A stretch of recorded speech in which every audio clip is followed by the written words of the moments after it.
Good evening, everybody. Dadman Walking 55 here, coming at you 4 minutes after 9 o'clock. Just a little delay, but hey, we're good. We're here live for our typical standard Buck Rogers and 25th Century review on Friday nights. Thank you for being with us tonight.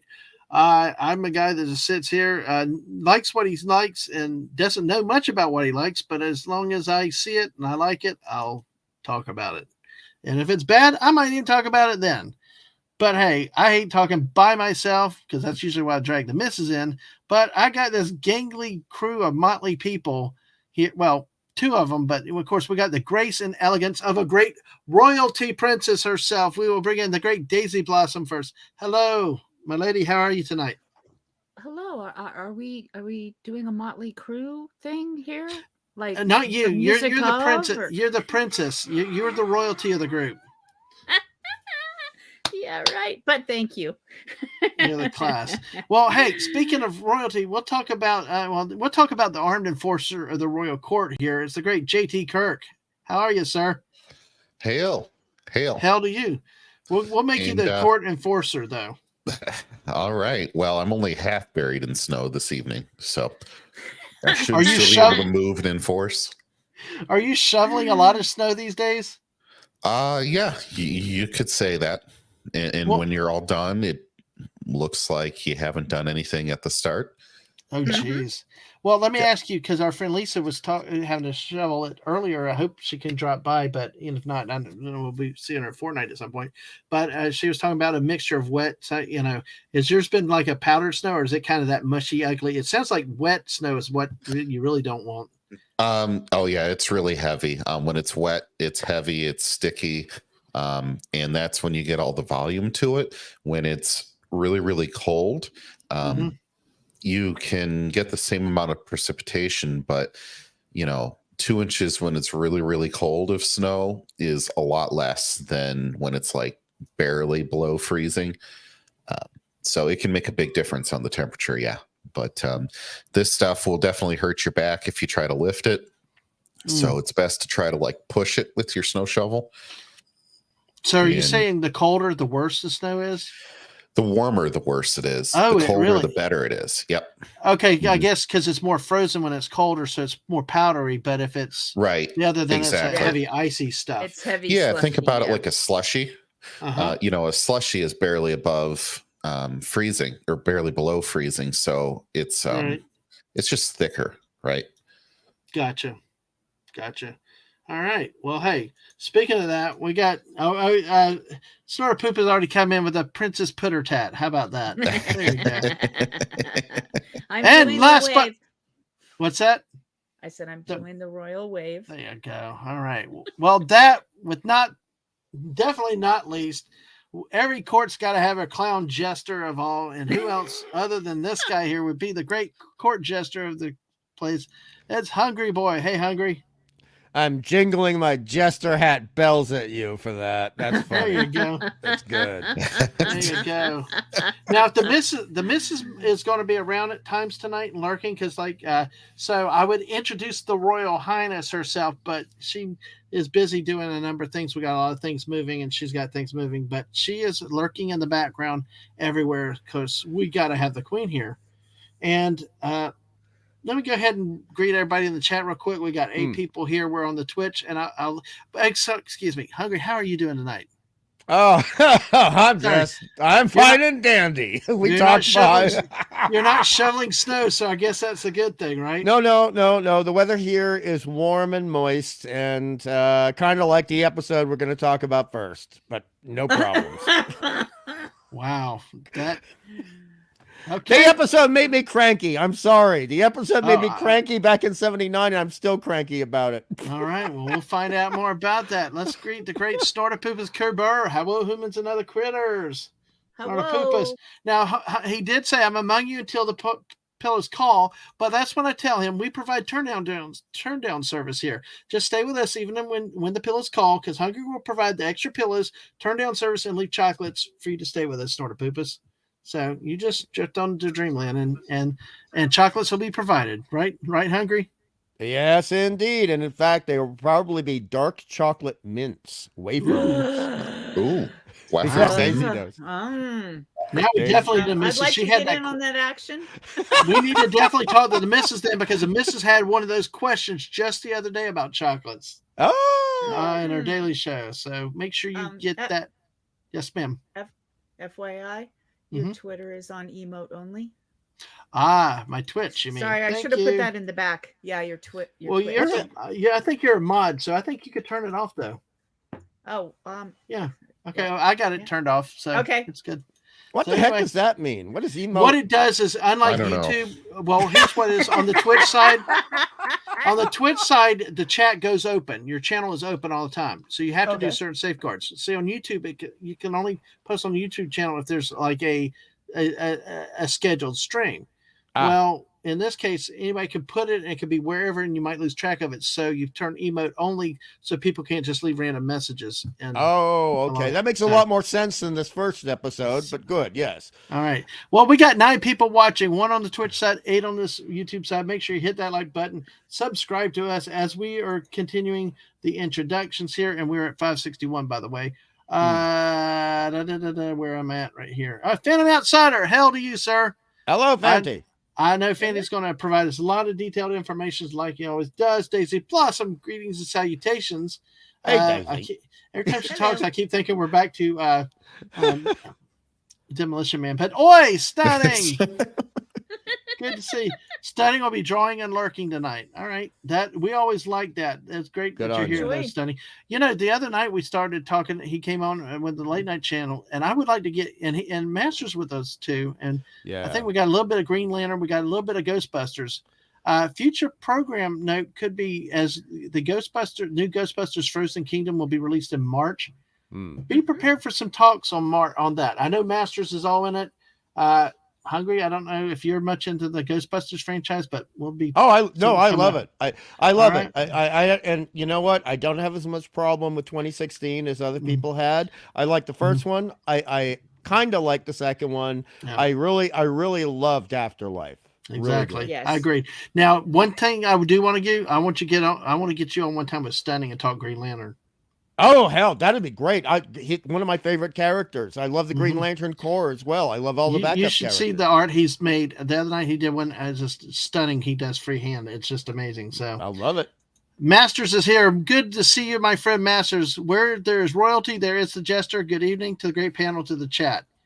Oh, and I got Masters was fantastic on that cooking Christmas show, and then when Masters shared all like the Christmas games that he grew up with, that was that was some tasty stuff. Well done, Masters. Well done. Absolutely. It was great. We had him on a late night stream the other night too.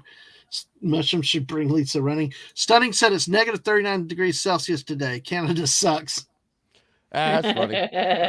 Well, it's not funny, but dude, that's the yeah.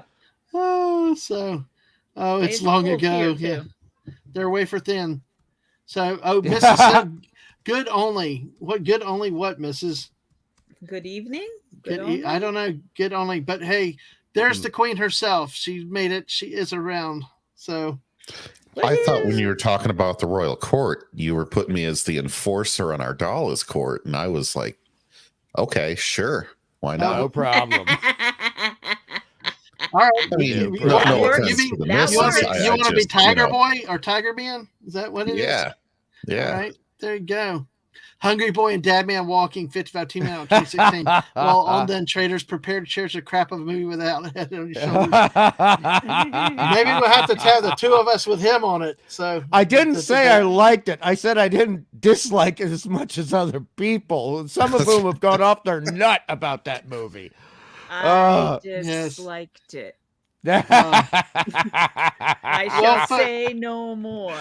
Well, see, I'm willing to suspend belief and just accept it as a standalone independent movie, but it depends. But let me. Go ahead.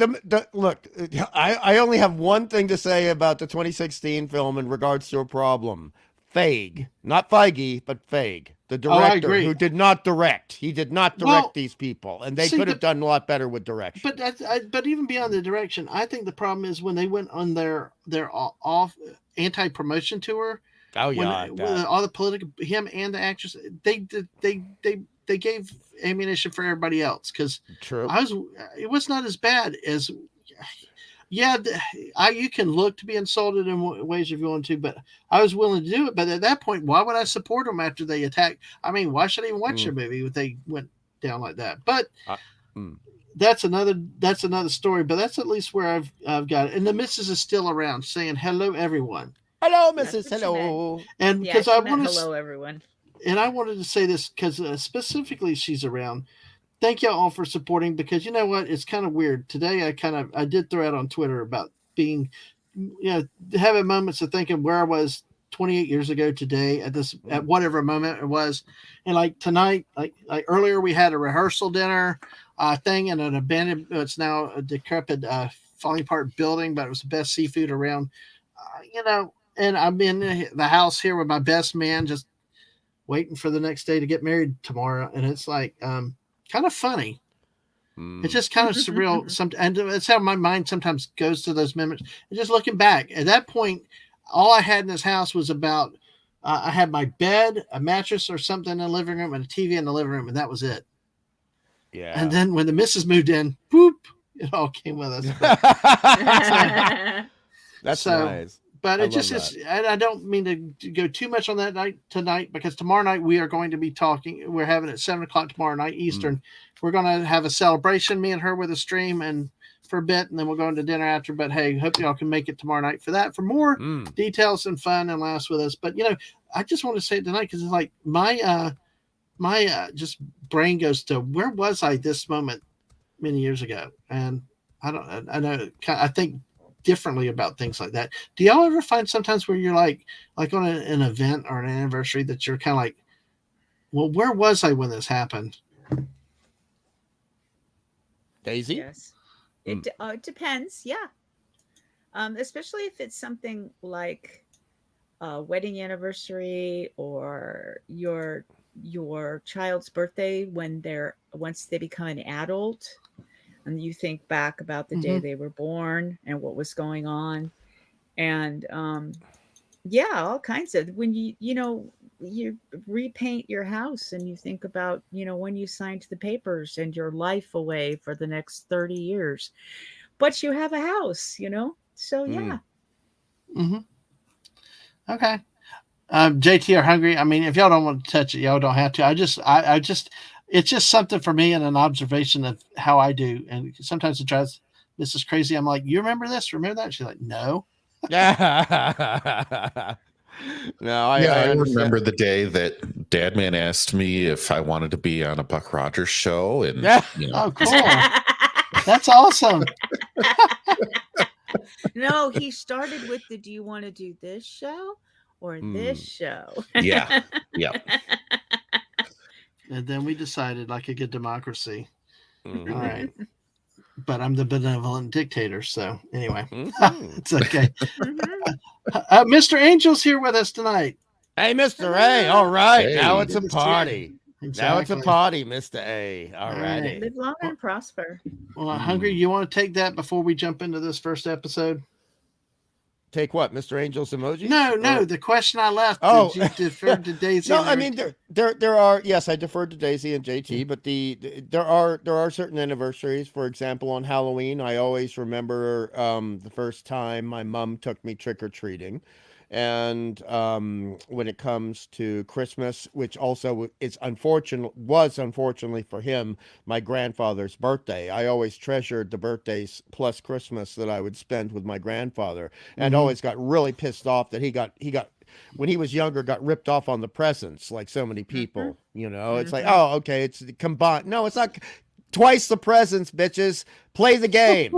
Yeah. You know the game. Play the game. Birthday presents, Christmas presents. Give my grandpa 2 sets of presents. Dagnabbit. But doesn't happen.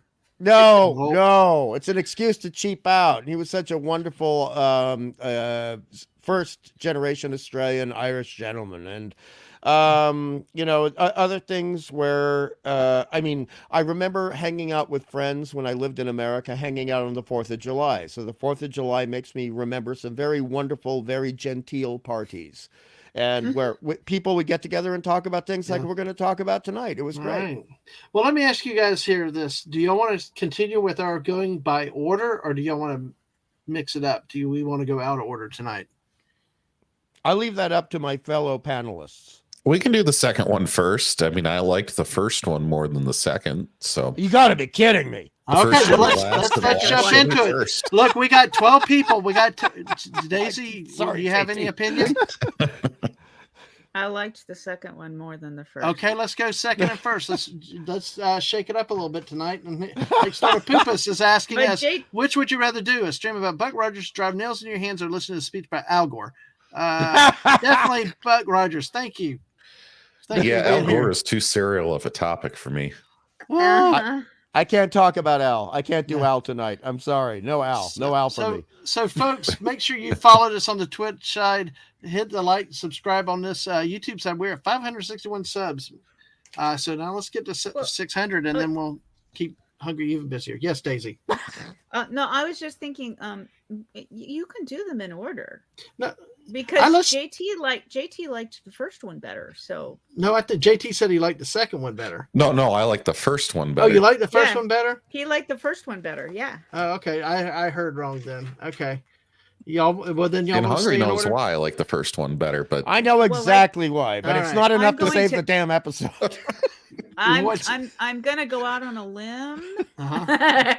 Oh no! Yeah, No, I Daisy! know why. No, the pun, Daisy! You're killing me! Oh, that's Well, like then Roger let's- Moore, James Bond level pun. Then we shall go first with the. We will stay in order this week. Then Oh, that's what the council decides. So say half of us, but hey, we're going to go with it. At least we don't have Gary Coleman showing up again. no, Oh, thank God. God. But I love Gary Coleman, but not in Buck Yeah. Rogers. But I mean, No. people need to realize that the Dadman sometimes likes to mix it up a little bit with his own show and his format, Yeah. and so that's probably one of the reasons he was asking us, and I think that's a good idea. Yeah. But maybe for a different show, not this one. Let's just put the nail in the coffin of this dud. Well, that's what I say. Let's do the second one first. right to the heart. All right. Well, cats are always out on limbs. Yep. There you go. Exactly. Unless we're jumping off telephone poles. True. Yes, That was exactly. great. Oh. All right. Well, let's go. Episode 17, Our Dollar Returns. Directed by Larry Stewart, written by Chris Bunch and Alan Cole. First aired January 24th, 1980. Episode 53419. After Apollo is killed testing a new draconian, quote, hatchet fighter designed by Kane, Princess Ardala orders the program canceled, but changes her mind when she comes up with an idea for a replacement pilot. We see the libido going crazy. Hey, later Buck investigates a derelict space capsule that appears to be from the 20th century because it had 1996 on it. But once aboard, he learns that it is a trap to capture him. Buck is taken aboard Ardala's flagship, where she shows Buck a cloning lab where Kane has made an android copy of him called Zygot. Kane I hate that. Why not call it Zygote? I mean, why Zygot? No, But anyway. I know. Keep going. I mean, Kane Why then did they say records. New Chicago instead of New Chicago? Ah! No, But anyway. Should we talk about the silicone thing? Ah! Kane then records Buck's combat experience with a special suit that directly records Buck's neural memory. He then implants the information into the android and eventually the others he is making that will ultimately pilot a wave of new fighters against Earth. Buck tries to escape but finds Ardala has sent one of his clones to Earth as an imposter rigged with a bomb capable of destroying New Chicago. Oh! Sir, the dead is still ticking. Yes, we're going to get to that before it's over. Chicago. Silicone Chicago. again. I like silicone. I like silicone. My Siri just thought I started talking to it. Shut up, Oh, Siri. is that what was happening? But Yes. who's talking now? I don't know. Not a baby. Dag nabbit. Ugh. That's one announcement you will not hear us mentioning tomorrow night or tonight. We're not having a baby. So, Okay. Well, good. that's we big aren't news. either. yeah. So, with this episode, as we have with this brief rundown here, we've got actually in this guest stars are Pamela Hensley, who is Princess Adala, H.B. Haggerty as the famous Tiger Man, Michael Ansara, who is Kane again after replacing the guy after the first episode, and Betty A. Bridges as technician. That's how famous that role was. Technician. Which technician? I missed anyway. But hey, apparently Betty A. Bridges got a credit out of it for that. So, all right. With this, we start off with the episode. There's a pilot, look like he's doing something out there, and all of a sudden he magically inverts. He's under control, then loses control, inverts, and this just blows up for no reason. And then they're like, okay, cancel the program and stuff. That's one of my first things at the very beginning. What the hell caused him to blow up? Because he's like, just sit there, everything's normal. Losing control, and he's just flying normally, but just circles over, and then he just. It's like complaint number one. Okay. Complaint number one. Absolutely. Really? Yes. That is because there was no vibration. Kid. There was no indication of intimate. There was nothing. It was just like he's shaking and then boom. Go ahead. We talk. No. I'm just. I'm going to say one thing, and then Daisy and JT, you like run with it. Run with anything you want. I mean, this is a buffet of bad. This episode. Come on now. It's going to be a tough evening, I have a feeling. Not when we get to the second episode, I'll lighten up, I promise. But the thing is, JT and I have talked about this. Dadman and I have talked about this. I think Daisy and I have talked about this. Oh my God. Phantom Outsider, I'm sorry. Yeah. I'm sorry, Phantom Outsider. If you don't flash him correctly, it blows up like the Pinto in the 1970s. Oh, nice joke. Yep. Nice joke. Sorry, Hungry. I'm sorry. I couldn't resist that one. Okay, so the thing we all agreed on is if you have a setup, you have to have a payoff. But there's an inverse to that. If there's a payoff, you need a setup to it. And there was we had no setup for why it blew up. We never got an explanation. It's so vague. That aspect of this episode is so vague. There are so many vagaries in this episode. But now I'm going to shut up and let Daisy and JT talk before I have a heart attack. But I want to hear you rant a little bit more, but okay, go ahead, Daisy. No, then I don't want to hear you have a heart attack, but I just want to hear you rant a little bit more. What about this drove you? I mean, because like I said, it was just all of a sudden he's normal, then all of a sudden, boom. What about it really drove you crazy? What? Well, first off, we have for the first time the Draconians wearing masks over their face, which has not been established before, and it never happens again. It's complete. It's just out of the blue, and then we have no explanation as to what is going on with these new fighters, why they are suddenly dangerous, why they are difficult to handle. We are given a vague impression that they are faster, but there's no explanation for that. And on top of that, oh God, as an artist, it really gets to me. The thing is, they're just simply, thank you, Glenn A. Larson, once again, reusing your own special effects. They're just the same as the other Draconian fighters. There is no visual difference to this StarCraft whatsoever. And so right out of the gate, going back to little itty bitty me, before I even dreamt of shaving in 1979, already getting pissed off with the episode. And the only thing I have going for it at this point is Ardala is in it. That's all I got going from the beginning of the episode. And I just think, please let there be a lot of Ardala scenes. And thank God there were. And we had one nice thing I'll say is we have, I think, 4 costume changes. That's not her record. Her record is 5. But she had 4 costume changes, and they were all pretty fab, let me say. And always the bikini bathing suit top.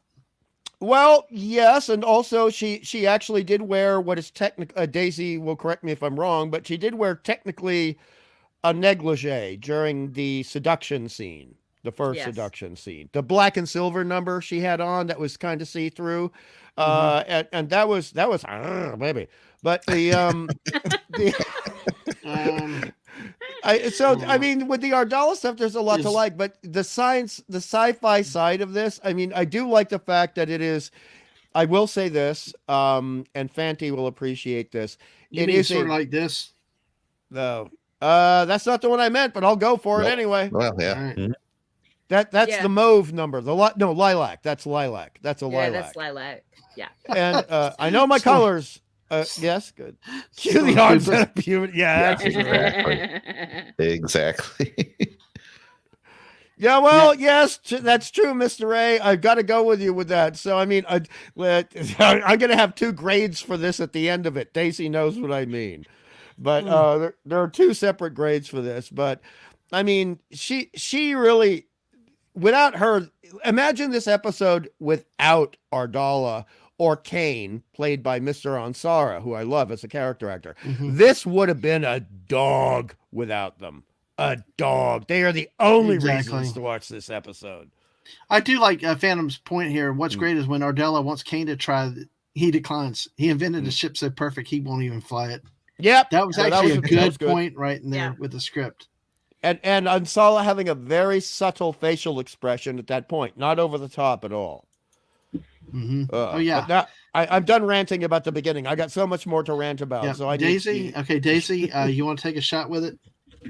Well, I'll be honest. I obviously hadn't seen it since back when it was first broadcast.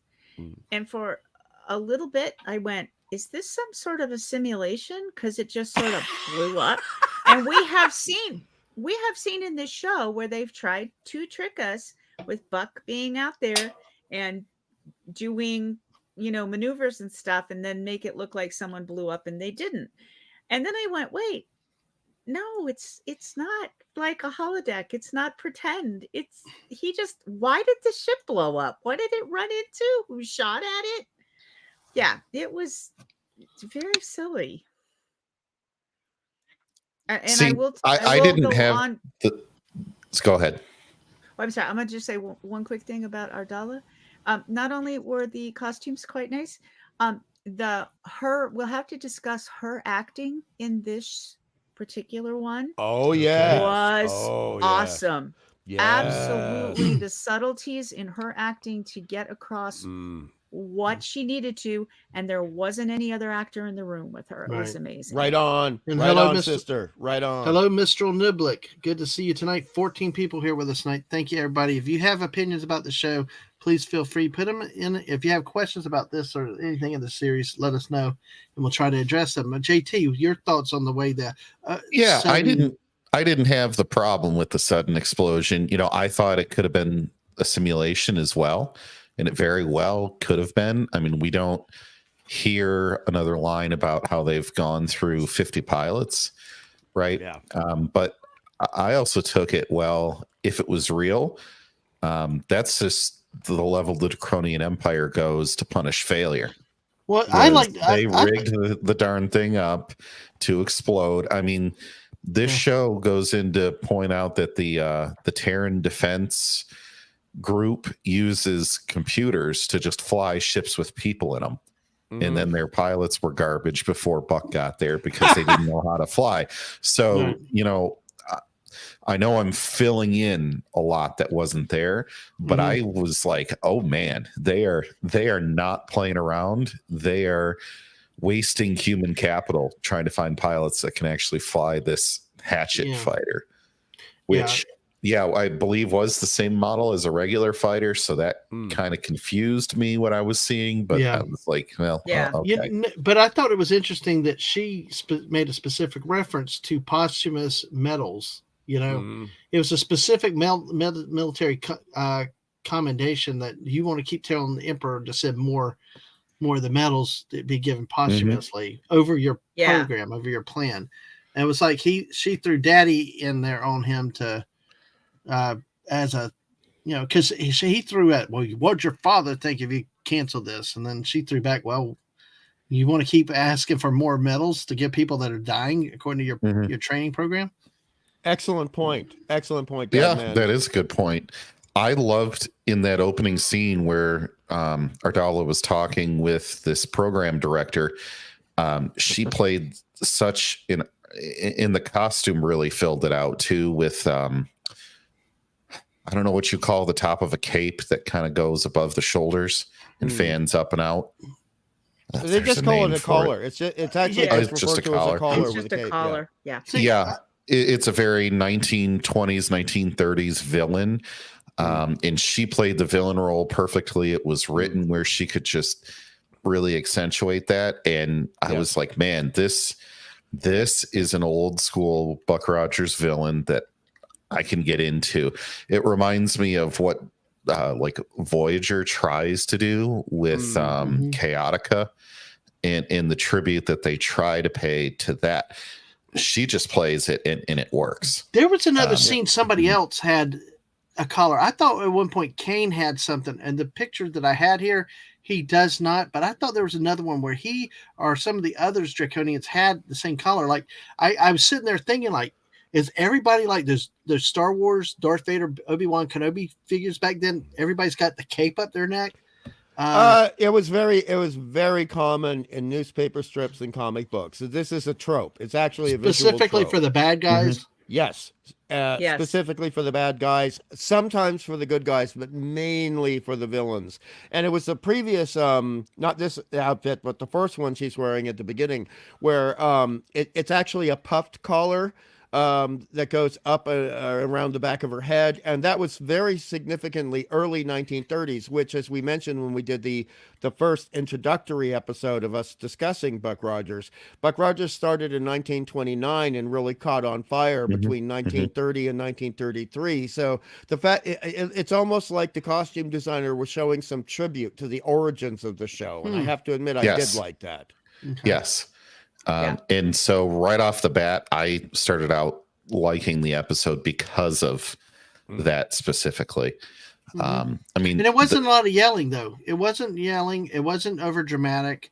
They were just having a terse, I guess, a fervent conversation to each other. You know, we always expect yelling and screaming, a lot of drama with it, but they were just delivering, you know, like it was almost like we talked to each other, you know.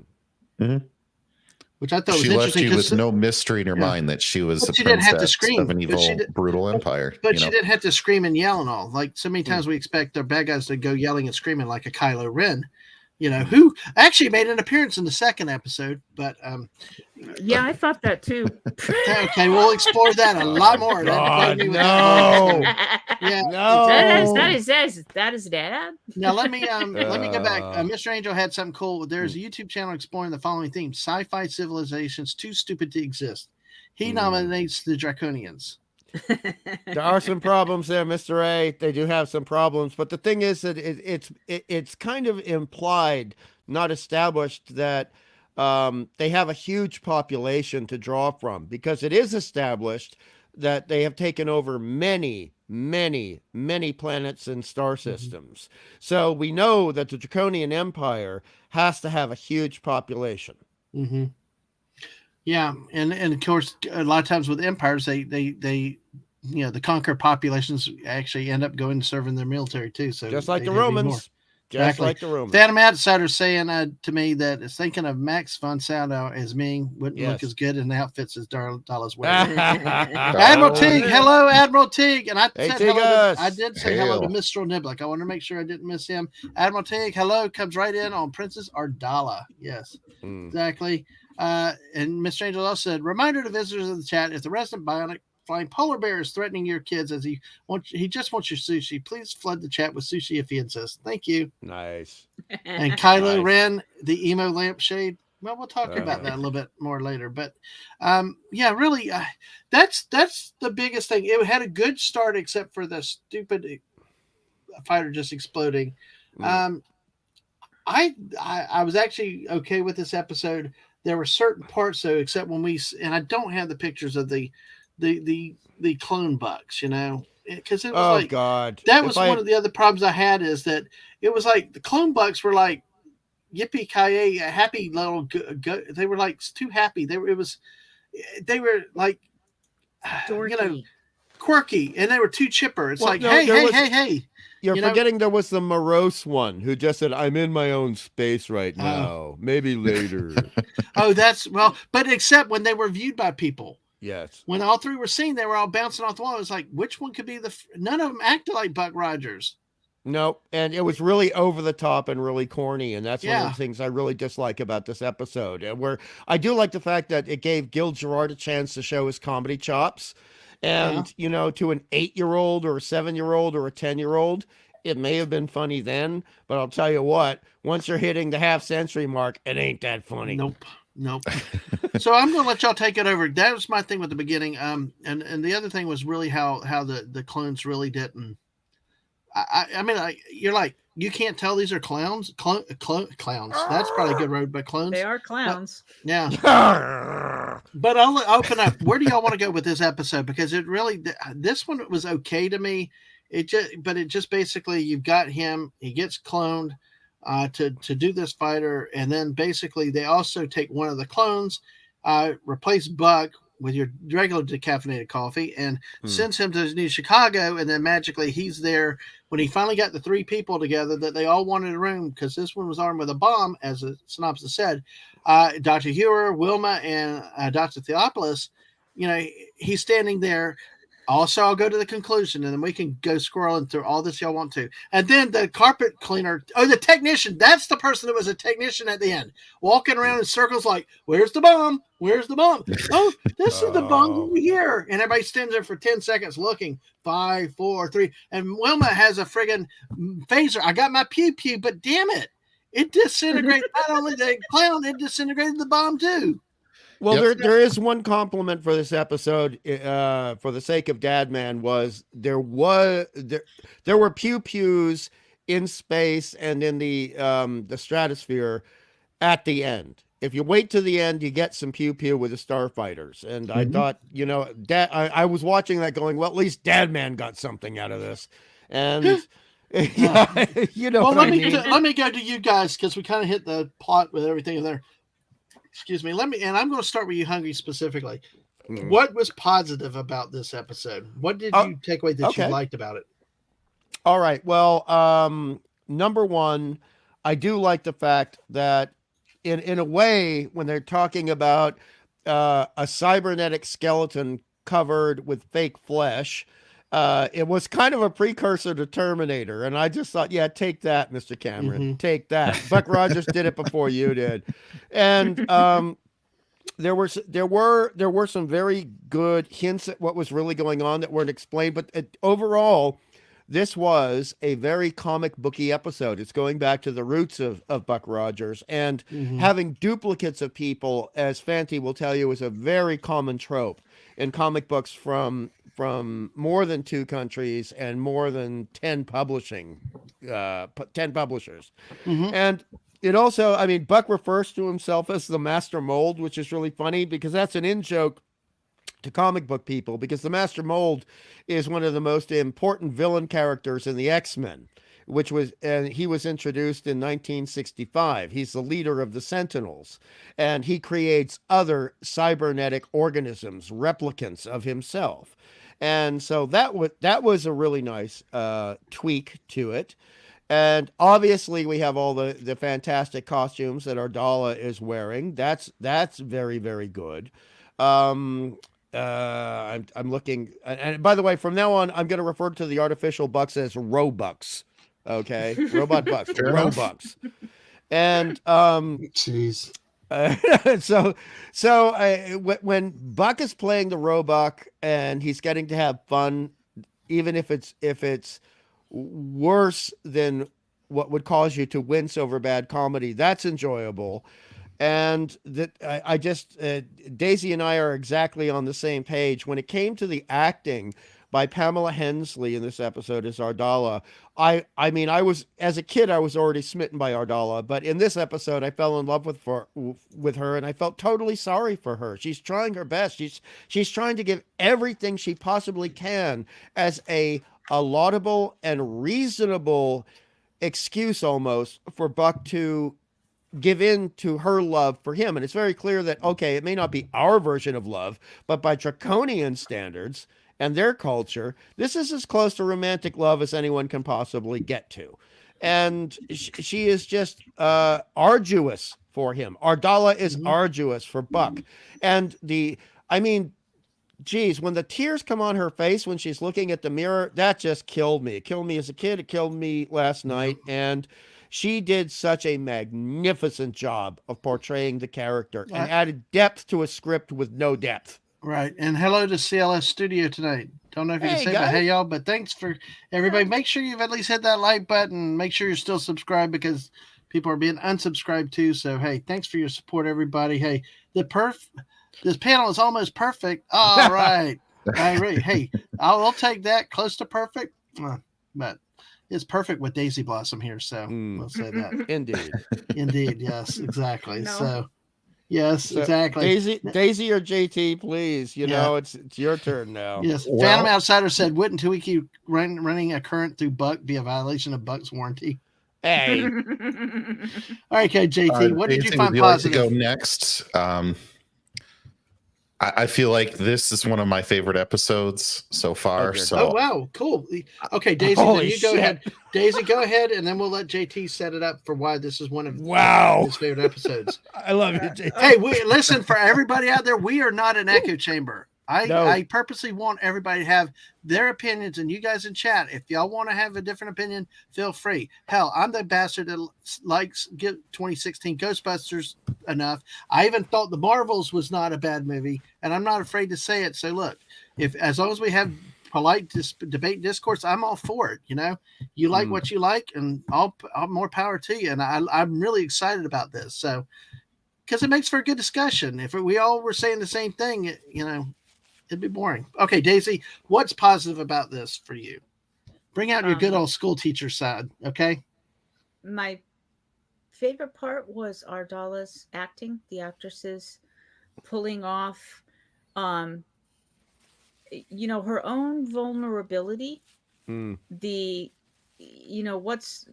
she was trying to explain to him, okay, we don't have to be married and you can be my consort and da-da-da-da-da. And then she backs away from him and looks and goes, what's wrong with me? Aren't I pretty? I'm a princess. What's wrong with me? Why are you not willing to just, go along with this? I understand that I have more feelings than you and it's okay. And then Buck was trying to explain it to her. And then later when she's looking in the mirror and she's tearing up and you can just all of the things going through your head. And finally she has to put the crown on top of her head and look in the mirror like, but I am the princess, to reaffirm herself, herself. Yes. Correct. And her acting was just amazing. And I also do like the actor who plays Kane. The new Michael Ansara. Yes. Yes. Even though he doesn't appear that often, he's also one of those ones that just can give you this sly little look and it says a million words. So the facial expressions are, regardless of what words that might be coming out of his mouth, however bad or good they are written, I really like his acting. Okay. Anything else that you've got before we throw it over to JT? That's positive? No. Well, I will say that you did bring up something here. Both of you guys, and I'm retweeting out as we said. With the acting, though, like you said, as Phantom Outsider's making the point that Ardala comes off comes off as really sad. If Buck saw her in that scene, he might have given her pity. Something. I know that, but the first part was a good statement because I tell you, when Daisy was talking, this comment first hit me was compare it to the next episode where automatically he starts emoting for the lead hottie, honey. Oh yeah. He all these girls, all this damsels in distress with all their stories, he's always fallen hook, line, and sinker for. Gotta free them. But then in this one case. It's like almost a double standard. There's nothing Ardala could do. Okay, go ahead. Not to a Catholic. Okay, because when it comes, let me explain that. Okay. See, yeah, you get it, JT. The other women that he encounters that are often doing bad things are being forced to do bad things, often against their will by other people. Ardala is doing it by freedom of will, freedom of choice. She is choosing to try to attack Earth, Buck's home, and she is willing to do that time and time again. So there is an inherent aspect of her personality that I'm not saying he's right in doing this, but he cannot tolerate. And now that's part of the Catholic thing. The thing that he should actually look at is her potential for change.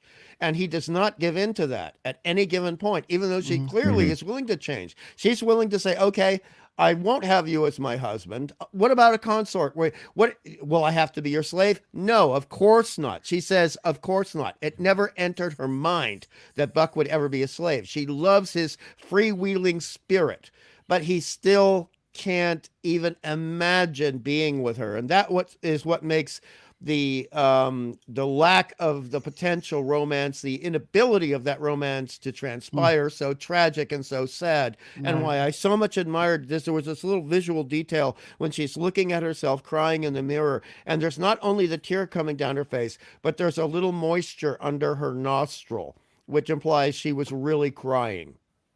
The actress made herself really cry. Yeah. Exactly. And I think it's a good point that was raised, but it's like, I mean, everybody but her. And you've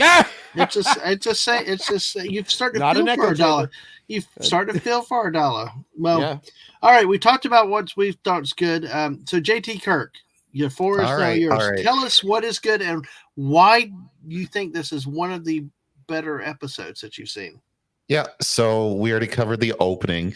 A little bit after the opening, there's the scene in Buck's, near Buck's quarters. I don't think it's actually in his quarters. I think it's in like an entertainment area. But the ping pong table, it's a little cheesy, but the ping pong table was handmade. It was handmade, and I kind of respected that. It was called ping pong. It was like something. It was ping or something. It was like ping because they're like, well, the pages got messed up in the instructions. Okay. I'm sorry. Go ahead. And it was called ping pool table. Ping pool table. That's right. Yeah. It was cheesy, but somebody spent a lot of time making that thing from hand, and it was funny how off it was. And then Wilma just kind of smiling that she won. I thought that was a fun game of it.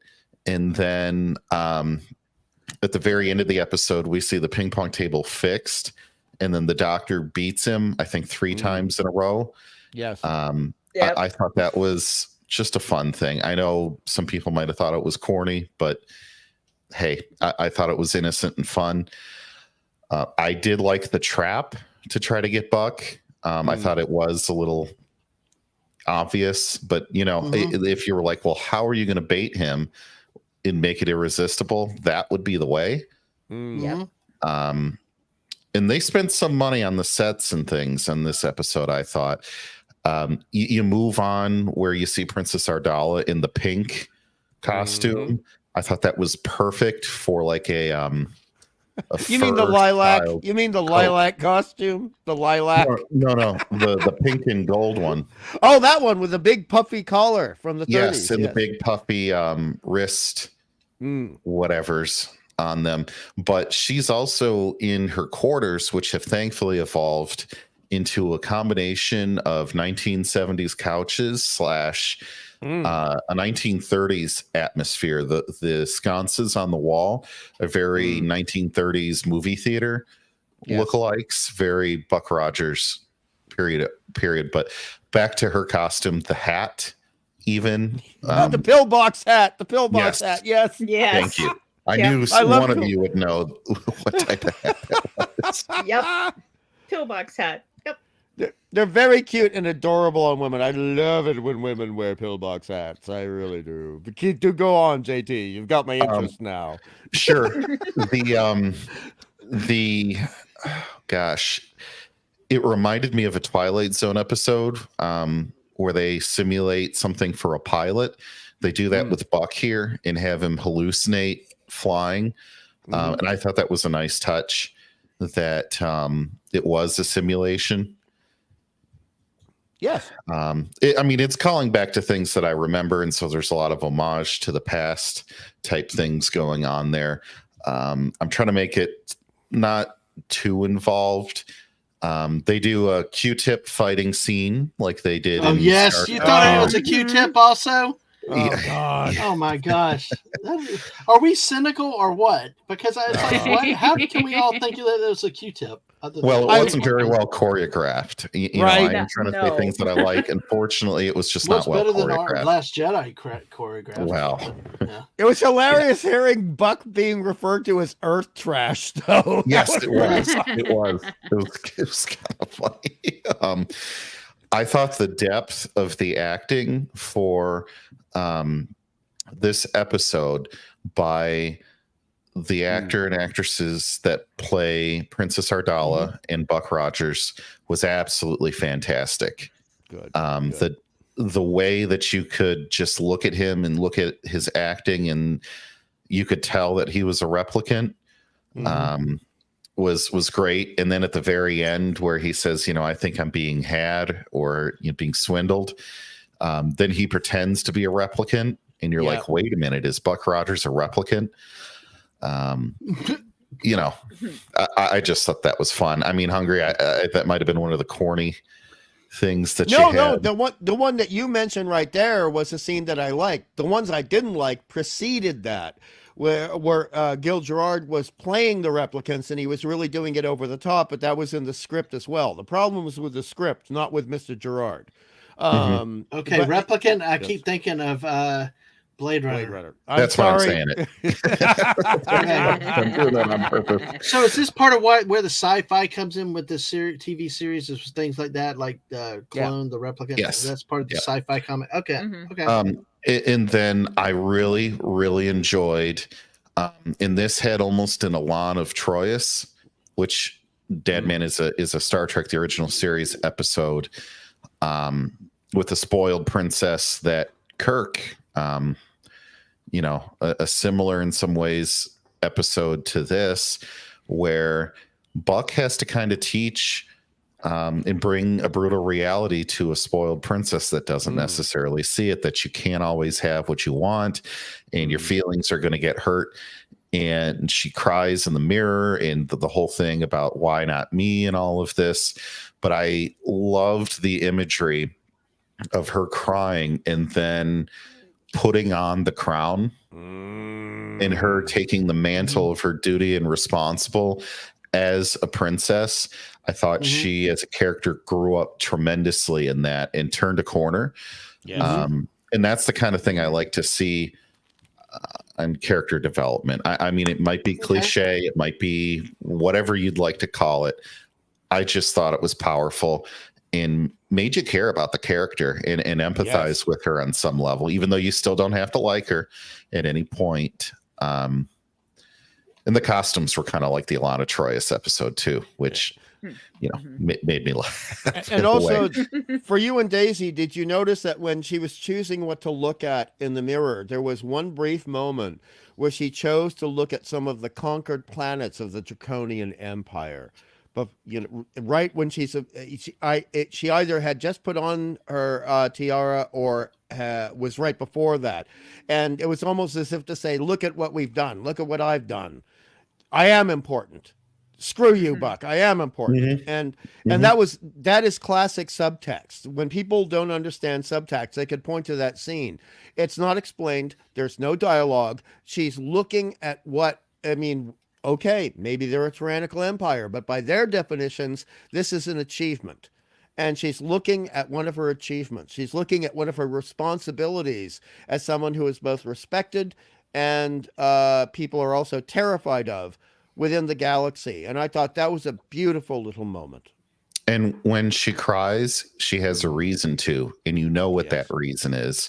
So much in modern TV, the crying is meant to drive something. Yes. And you don't know why they're crying, or you just don't care because it's Star Trek Discovery. And it's meaningless. And you're like, just get over it already, right? You get annoyed.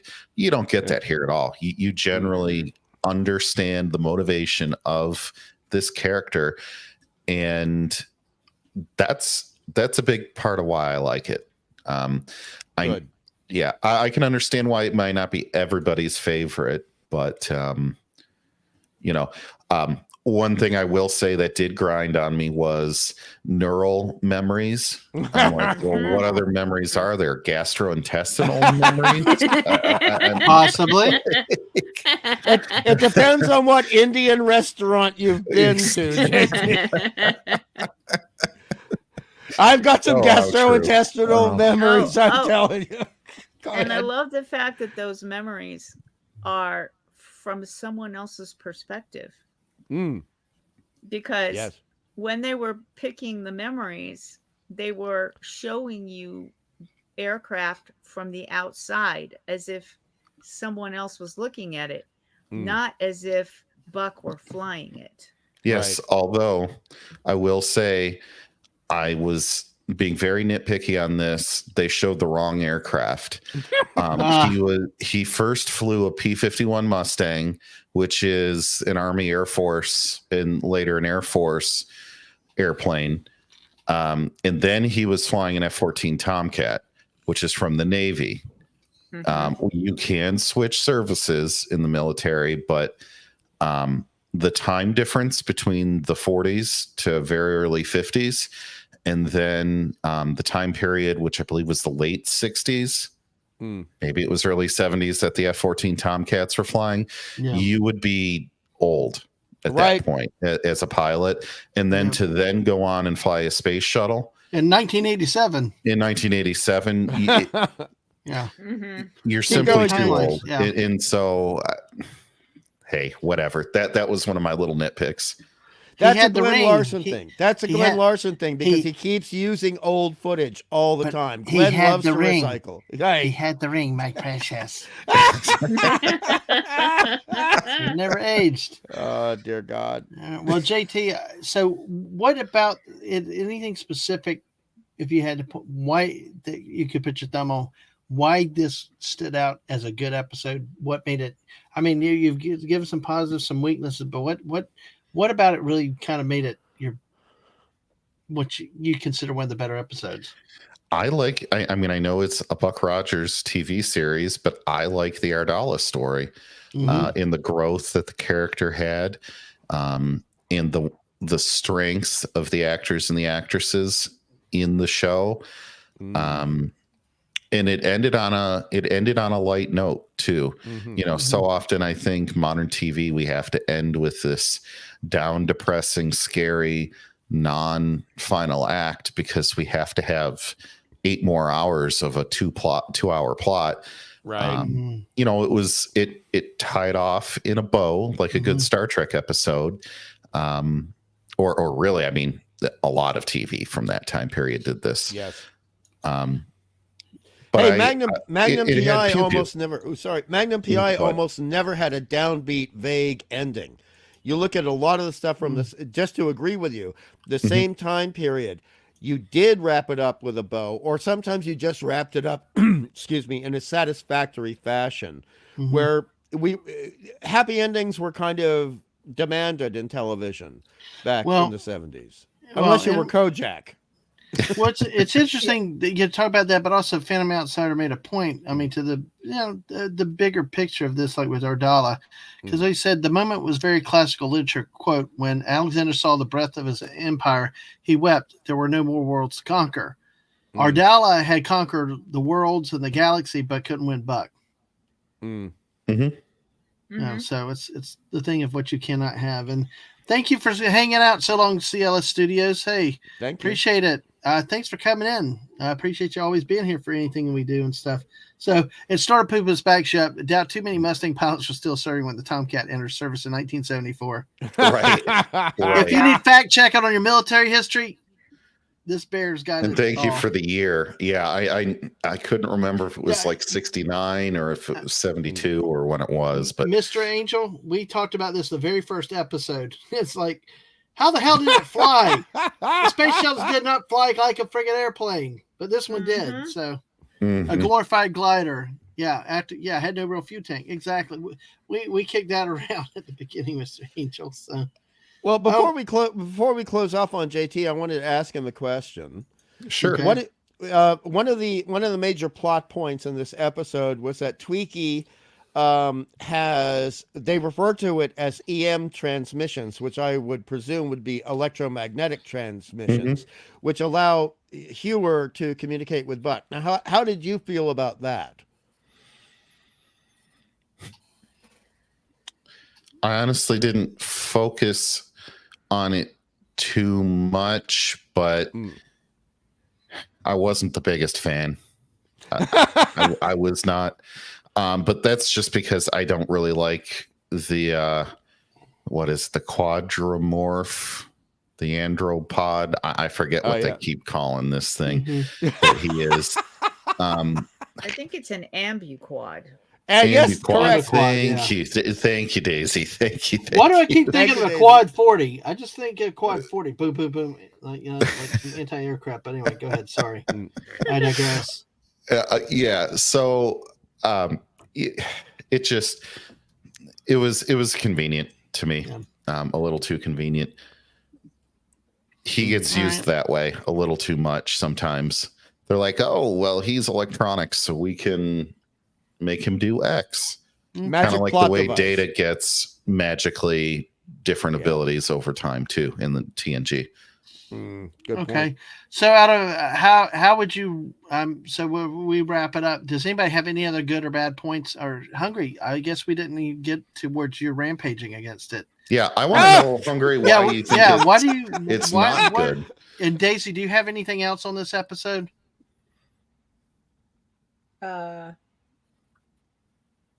I'll go through my notes. I think we go through your notes. Okay, go through your notes. We'll end it with Hungry in the negative.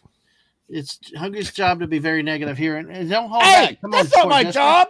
That's not my job. Well, JT wants to hear what I do too. Because what did you pick up? Because you probably picked up some of the other things I thought about too, but the others outweighed them. But go ahead. I'm waiting for Daisy to go through her notes. No, she's looking her notes. You go. Oh, so I'm supposed to go ahead, while. Yes. Oh, yes, I exactly. get it. Sorry. Yep.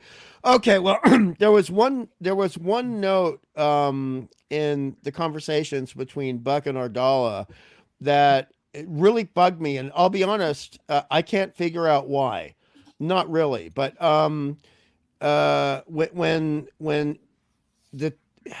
when Buck says love isn't something that two people can try to make happen.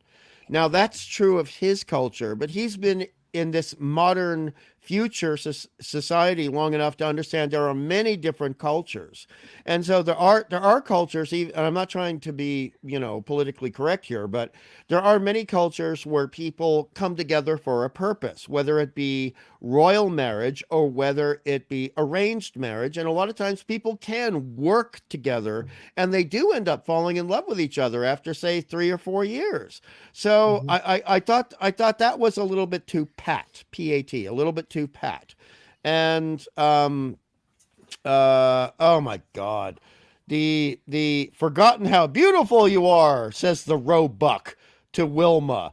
That just made me crack open the thesaurus to find a synonym for cringe. So I found wits.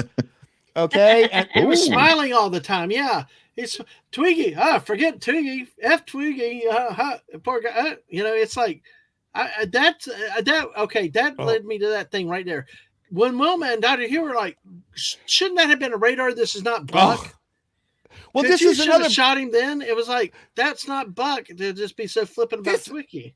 This is exactly one of my biggest bloody rants about the episode. You have Wilma Deering, who has to, for what she does, she has to have a modern day, by our standards, IQ equivalent of at least 160, maybe, 165 plus, all right? She's not picking up on it until later in the episode. No way. Dr. Hewer, he's the head of the defense directorate. 2, 1, 7 8, 6 8. 5 8.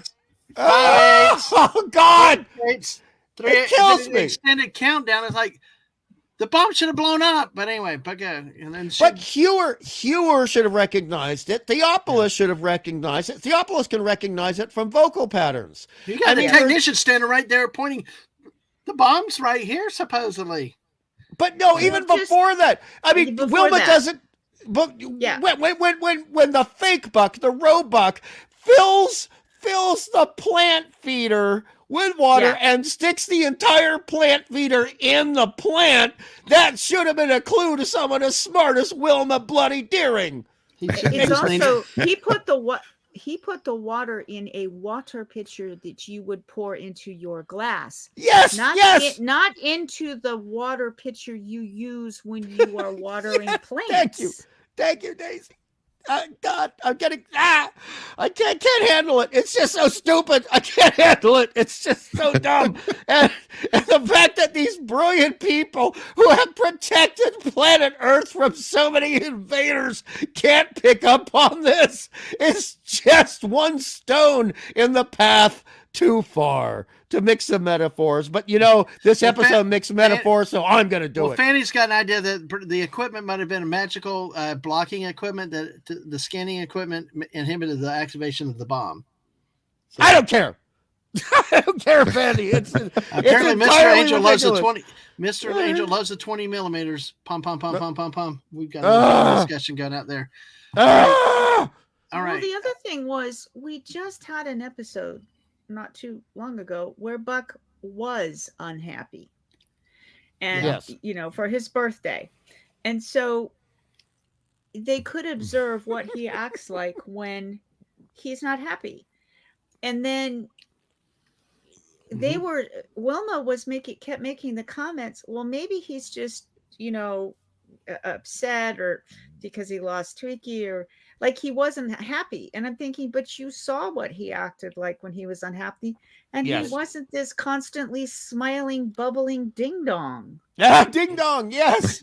Ding dong. That's a good description. He was like a ding dong. It truly was like a ding dong. I mean, in bad situations. I mean, don't you think it's odd when somebody's like is smiling when they should be sad? Not that people have to be moping, but your whatever just died. Hey, but I mean, I'm not saying you can't be like distracted or still trying to be positive, but to be that upbeat, this was like, it's like the Black Knight in Monty Python and the Holy Grail. Just but a scratch. You got no bloody arms. Oh, but that brings up something else, Dadman. That brings us something else. The choreography, go ahead. The fight scene, the bloody fight scene choreography. Dear God, that was awful.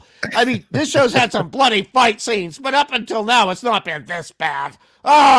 It's turning me into Paul Lynde from Bewitched, Sam. It's just terrible. I thought he was from Hollywood Squares, but anyway. No, me too.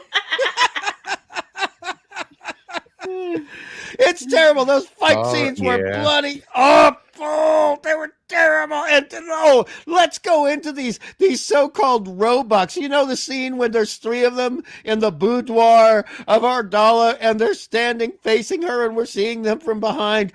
Okay. We have the actual Gil Gerard on the right.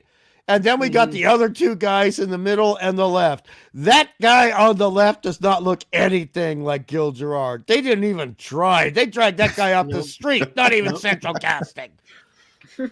Hey, it was just a flesh wound. All right. So, JT, did you finish your positivity of this episode? Yeah. I remain unchanged with all I of wanted to make this. sure. I still loved it. This is called to activate emergency fire suppression system. We'll go ahead and kind of grade this if Hungry and Daisy are done. I just don't know. I mean, we got emergency alert systems now. Hungry's like the wild storm out there. Are you? I'm sorry. No, we love it. This is what makes the late night shows great and this show great. I mean, do you have anything else that really jumped out at you? Because you did say something that triggered my memory about something. So, I want to hear what you have to say. Well, the fight scenes. What fight scenes? The Yuan dancing. Yeah, everything was a drop kick. Everything was a friggin' kick. I like when the next episode somebody wised up to this daggum. It's like running the same right off tackle play that the defense never adjusts to. But it's like, and then also, how many damn people can get knocked out by a kick to the chest? Yeah, I know. I mean, I was like, punch them in the head or do something to knock them out. But I mean, everybody gets kicked in the chest and they fall down and don't get up. Okay, well, how many stormtroopers can shoot from 10 feet away and still miss? Yeah, I know. 99.5% of them. Right. So they do the little two Q-tip dance number with the first two dance partners, and then there's two guards standing there who have watched this whole proceeding, and Buck walks up to him with that thing in his hand, and they both act like, oh my goodness, couldn't see it coming that he might hit us with it. Well, duh. Yay. What were you Oh. two? What were you off dreaming about? Amidala's. I'm sorry.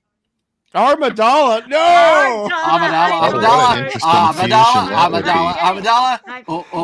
my dollars all mixed up. Amidala. Armadillo joined with Palpatine. No, I'm thinking of Amadeus. Rock Me Amadeus. I'm thinking Falco here. Yes, No. right. Exactly. I remember that song very well, my friend. I love that song. Oh dear. Exactly. Okay, Daisy, Falco sorry. had two good songs, and that's one of them. Daisy, I'm sorry. Go ahead and do your No, point. that's okay. My tongue. Well, yeah. Okay. We just melted down on that one. That was too. Just did. I had a meltdown with too many names in my head. That's okay. So I guess they were just standing against the wall, dreaming of her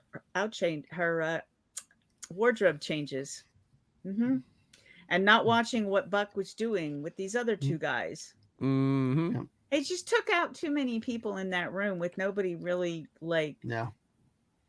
It was silly.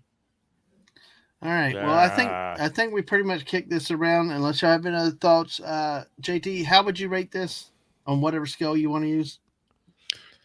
Oh, geez. I would say 9 Stargates out of 10. Okay. I love that. That's Daisy, do you have an? This is ridiculous. Ewok errors. They went through the seams. So, but anyway, but go ahead, Daisy. How would you rate this on your whatever scale you would like to use? The episode itself didn't work for me, so I'd have given it a D. But I would give very high marks to individuals for their acting in this. Definitely, the actress who plays Ardala would be very highest marks. And then I just happen to like the actor who plays Kane. Okay. Yes. All right, Hungry Boy, your turn. Okay. In closing, I just want to say this about this episode. Because we do have one more Ardala episode in the entire series and show. No. The thing is, I'm sorry, dude. I'm sorry. But the thing is, if Buck is not going to propose to Wilma, then I want him to at least have something romantic with Ardala, who is the only woman in this show who has been able to challenge him and he is worthy of her and she is worthy of him. I'm a romantic, and sometimes, I mean, I know the idea of Buck getting it on and having some kind of relationship with Ardala, it goes against the grain of common storytelling tropes, but I don't mind that because they can change each other and they can help the galaxy together. They could do that, but nobody making television knew how long a show was going to run, and so in general, they just keep dragging things out. And we never, no, I can't say that. That's a spoiler. I can't do that for JT. But overall, this episode for me is somewhere between a D- and an F. But the Ardala moments are an A++. Okay. That is very interesting to see. But since you talked about romantic, I'm going to throw a little curve here because I want to show this because we're just short of 2 hours away from our 28th anniversary. While we have people here, in case people cannot stay till the end, this tomorrow night, the Miss and I will be having a 28th wedding anniversary celebration here on the channel, and hope y'all can come by, we'll share some stories and have some laughs, and who knows, maybe some funny marriage memes and stuff. But join us tomorrow night for this, since it's a good segue for that. So make plans to be here. I'd like to have you here for that. I'd say 2.5 out of 4 popcorn buckets. You know, I'd just pay the little extra for the refillable tag on it because this was not. This could have been. Are a you worse at episode. a theater where you can add your own flavoring? You have to buy it separately, but you can put your own butter on the side. That's how open we are now. We've actually been there for a while, so that's kind of cool. Snore Poopa said happy anniversary in advance. Thank you. Oh, thank you, Mr. Angel. Yes, So appreciate that. Yeah, the missus is hanging around here somewhat. She's busy doing different things tonight too. But I like I said, 2.5 out of 4 stars with this one. It's a pretty good episode, I thought, but it did have some drawbacks. But overall, there have been worse. You could have last week's retro show that we even spent 5 minutes on, which was probably 5 minutes too much. The retro show, dear God. The clip so that was horrible. So let us not go back any further because I sit here and I got to scroll down my page because I keep seeing Gary Coleman as Hieronymus Fox. I kept wanting to call him something else. I wanted to call him something. How the hell do you know name something Hieronymus? I can't even say it in the 1970s. Speak English. Hieronymus Bosch. Hieronymus Bosch, anyway. Which became Hieronymus Fox. Okay. Yeah. Well, let us move on to episode 18. Twiki is missing. Oh, no. Whoa. Directed by Sigmund Newfield Jr., written by, although that name looks very familiar, written by Jaron Summers, first aired January 31, 1980, episode number 53422. After an uprising of miners on asteroid Tauros, the mining operator Kirk Belzak, which was an interesting name these days, wishes to replace the human workers with robotic. That's in my notes.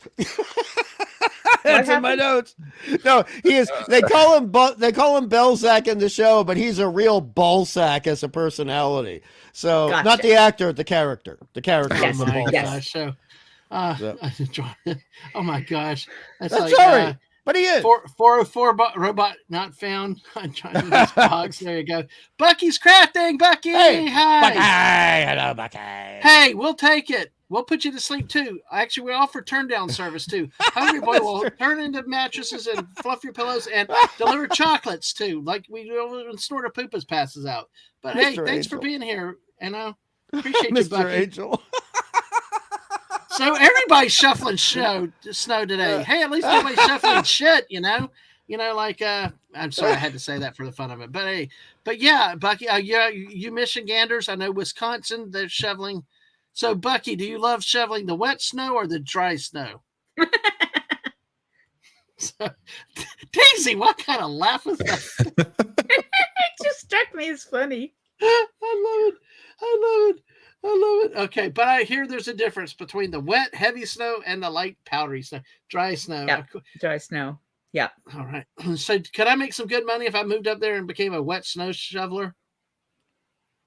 No, because you're going to be in the doctor's office for a broken back or heart failure. Oh, geez, one of the others, because it's this time of year with the real heavy snow that's when you hear about all the people that don't make it out, right? Yeah. Hey, look, I can make money. Yes, I'd pay you. All right, woohoo! I had to go and leave, but we'll see how that goes. But hey, thank you, Bucky. Great to have you with us. Even if you don't know much about the show, maybe sometime you can find it at a dollar store or discount store and pick it up cheap. And maybe if you like sci-fi, it's an old 1980-81 series that's worth a shot sometimes. Flamethrower, there's the ticket. Yeah, there's YouTube videos out there about people that go out and use flamethrowers on their driveways. Mm-hmm. Oh wow, to de-ice and such. Yeah. Wow. Oh wow, that is interesting. So all right, well, to finish the Belzak sets his eyes on Twiki, the most advanced robot drone known, to use as a model to make copies. He sends so this is going to be 2 episodes in a row where we have cloning. This time a robot. He sends his enforcers, the Omni Guard, a trio of female paranormals with psychokinetic powers to buy Twiki from Buck. But Buck refuses to sell him. The ladies then resort to stealing the robot and Buck goes after them. Buck soon learns that Stella Breed, the leader of the Omni Guard, is being forced to serve Belzak, who holds the life of her son in his hands. Meanwhile, Wilma guides a massive space berg composed of frozen oxygen into Earth's atmosphere in an attempt to replenish the planet's breathable air, but the berg is in danger. It put it in danger of exploding when it veers off course. So, and Bucky says that the flamethrower would just melt it and the water would turn to ice. Also, fuel ain't cheap. Ah! True. Nice. All right. So, okay, JT, you want to go first on this one? If I must, oh gosh, this one I kind of feel not quite as animatedly against it as maybe the folks on the last episode were, but Hey. I just didn't care as much about this one. It didn't excite me. It didn't anger me. It did remind me of the A and B plot that so often does not work in Star Trek, where the writers write two plots because they don't really have one.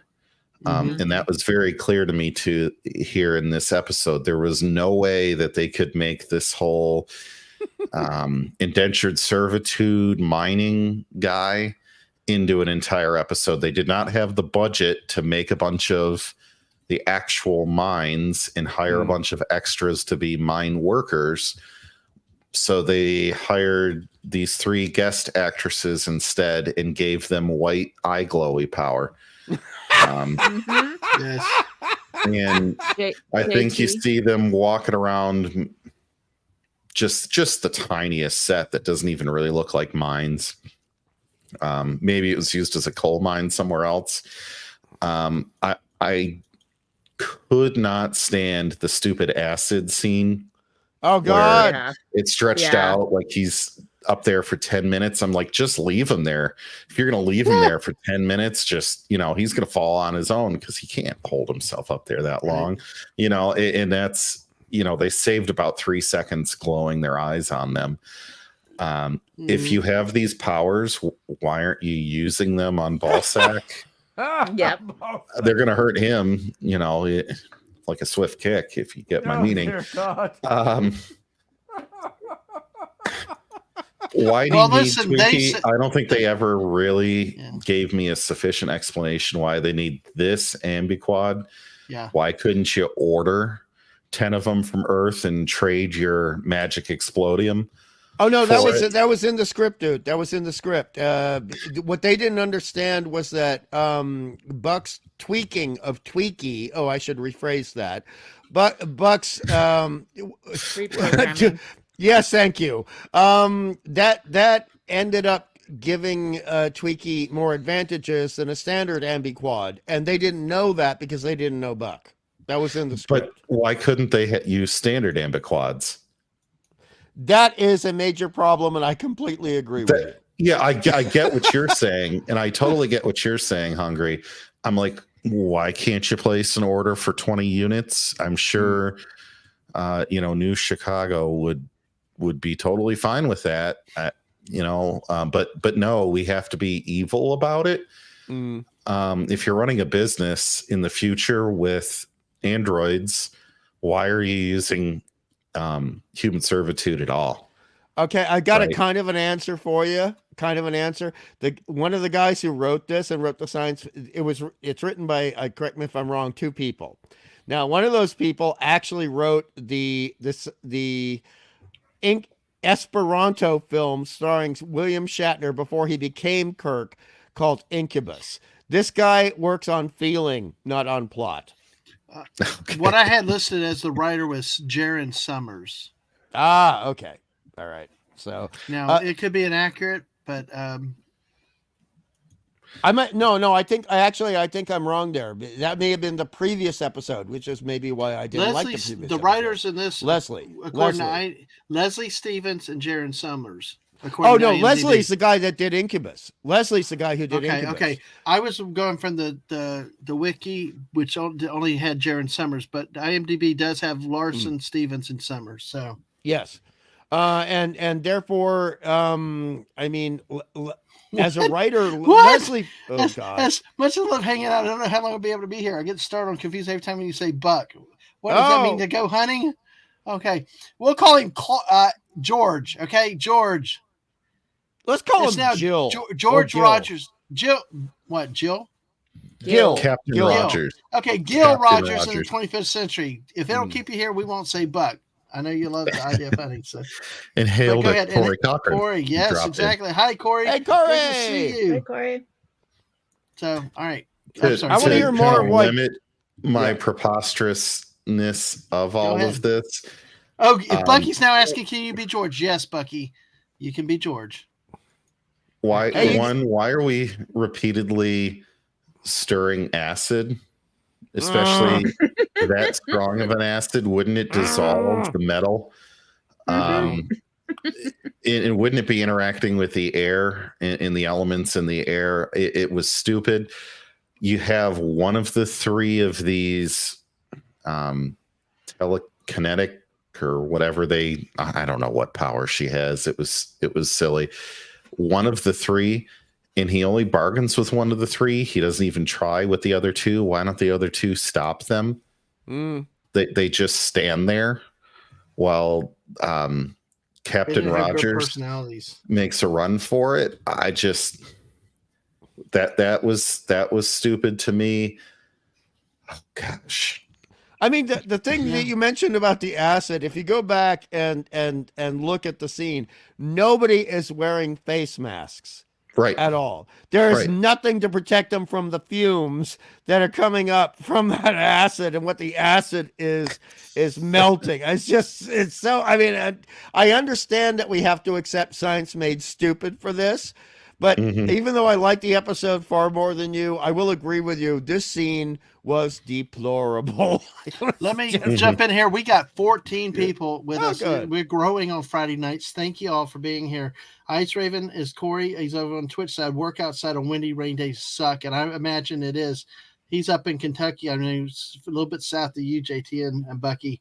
But Nemesis is hey, here. Nemesis. All right. How are you? Good to see you. For being yourself. We're well, and the goggles, they do nothing. Yes. Exactly. So I'm sorry, I had to greet new people coming in. We got 14 people with us. We're on the I'm sorry, I'm just giddy. We're on the second episode tonight, and we've got a big crowd still with us. Thank you for spending our Friday nights with us here, and it's really appreciative. Thank you. Okay, JT. The other thing I was going to say is this explodium that they're mining. Blasium. Blasium. Blasium. After the explosion, it causes a blaze. Yeah. Now, is that like the Blaze Pizza restaurant? I'm used to Blaze Pizza. Yes, exactly. Okay. Requires a tremendous amount of energy to come out with the toppings raw and the crust burnt. Yes. Anyway, it's clearly in the U.S. we call it styrofoam. The branded name I forget. Polystyrene. Thank you. It looks like booger sugar. Oh, and wow! They're just tossing this around, and I hate it. I hate it. Why? If this is the fourth time, okay. So the only reason they have it is because they can't be mining. I don't know, mushium or goldium or crapium, gemium. I don't know. So they pick this out solely so that way at the end, Captain Rogers can come in his fighter and save the day.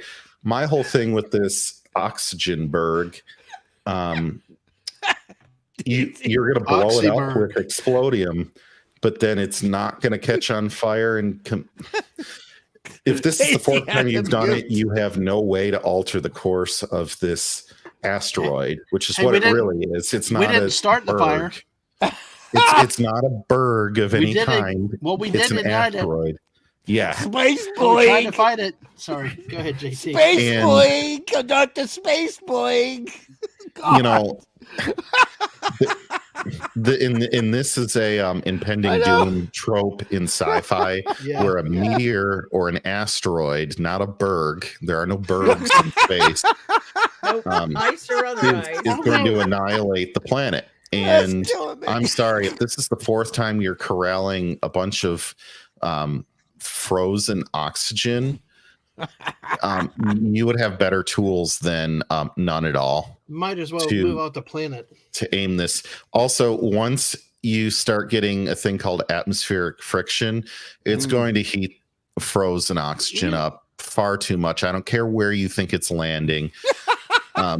It'll be a big rainstorm coming down probably. And if it doesn't evaporate. I hate to spoil it for them, but oxygen is a gas, even at the North and South Pole. There you go. Yeah. So, All right. And the size it would have to be to alter the composition of the atmosphere would be so just preposterously enormous. Because keep in mind, it's not the atmosphere that's just around us, humans walking on the ground.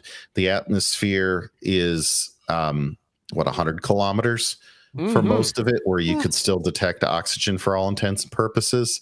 I forget what the height of the line is where it determines outer space, but it's 100 kilometers. This thing, to have an effect on that volume of air, is going to be way larger than whatever dinky little hole they're trying to guide this thing through. It just, I'll end it there. I think we all know what I think of this episode. I know. Well, we know where it's going, because I when you said that, I like to appreciate, the sci-fi trope about impending doom. But I looked at it tonight and I'm like, a friggin' iceberg. It just didn't look like. I mean, you expect fire, rock, all this, not this thing you're trying to imagine help you all of a sudden become your fate. But Mr. Angel said a famous sci-fi story with two people in telekinesis fight over control of gun with the minds. Third guy without the powers grabs it midair and shoots them. Phantom Outsider said, look, these people live in the future where there's spaceships and interplanetary travel, and there's sturdy acid. Do you think they enjoy their work or want to make it to retirement? Of course, just a reminder about our stream tomorrow night with the misses on our anniversary. Smart Poopus Necrocrapolium. Oh, interesting. Corey's laughing at everybody. And then Nemesis said, at least they weren't after Unobtainium. Unobtainium. That was what I was thinking when JT was going through it, and I lost it. I was or adamantium. That's adamantium from a comic book. Snortopoopus, a Spaceberg, anything like a Zoidberg. It could be, yeah. Spaceberg, a head captain. Did it sink Space Titanic? Oh my gosh! Shooter's here. Carmen line. It's the Carmen line. Shooter. Quote Homer Simpson. It will probably burn up in the atmosphere, and he's wishing ahoy. Oh, okay. And Snortopoopus, the Carmen line. Altitude of 100 kilometers above sea level, conventionally used as the start of outer space and space treaties for airspace records keeping. All right. Interesting. All right. And why do we need frozen oxygen? I mean, if they said ice for water, that the Earth is losing water, that, we've had this huge holocaust, it'd be fine. Unobtainium equals we can't find anium. So yeah.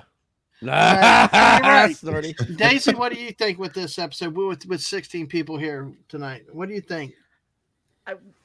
Well, my notes, JT covered an awful lot of my notes. That's the fear of me always going first, is I read everybody else's notes. But it doesn't. But see, I think and things can change and all. But see, to me, this is one of those episodes that I think we're going to find a lot of commonality on the points. Whereas the last episode, we found little different things that we could pick up and then jog each other's memories. This may be one where there ain't much there except the obvious, like Psycho Stella. I tell you what, y'all think Ardala was sexy, and so was Dillian. I liked Stella Breed. She was very nice, very hot. But you know what? I think in this case, it illustrated my problem with the last episode when we talked about Buck and Ardala. The Buck just held her to such a standard, he looked down on her and scored, and no chance. But then Stella looked at her as a victim. Her son's being held, or this, so he melts once again for an attractive female, and it's the good nature that's in him to want to help people. But it contrasts again. The last episode, Ardala didn't stand a chance. Nope. Well, I mean, you could look at Ardala as a victim of her parentage. She's always living under the shadow of her emperor father, always. And I mean, she could be looked at as a victim if Buck chose to look at her that way. But to agree with you, no, he does have this.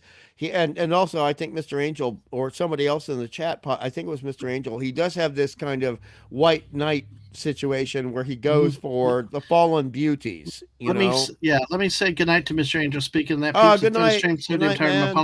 Good night. Rest well. We hope to see you tomorrow night, though, Mr. Angel. Hope you can make it. We'll be a little bit earlier on tomorrow night than Mrs. and me, and won't sleep well, Mr. A. Sleep well. Yes. All right. Go ahead, Hungry. Sorry about that. I just wanted to greet him on the way out.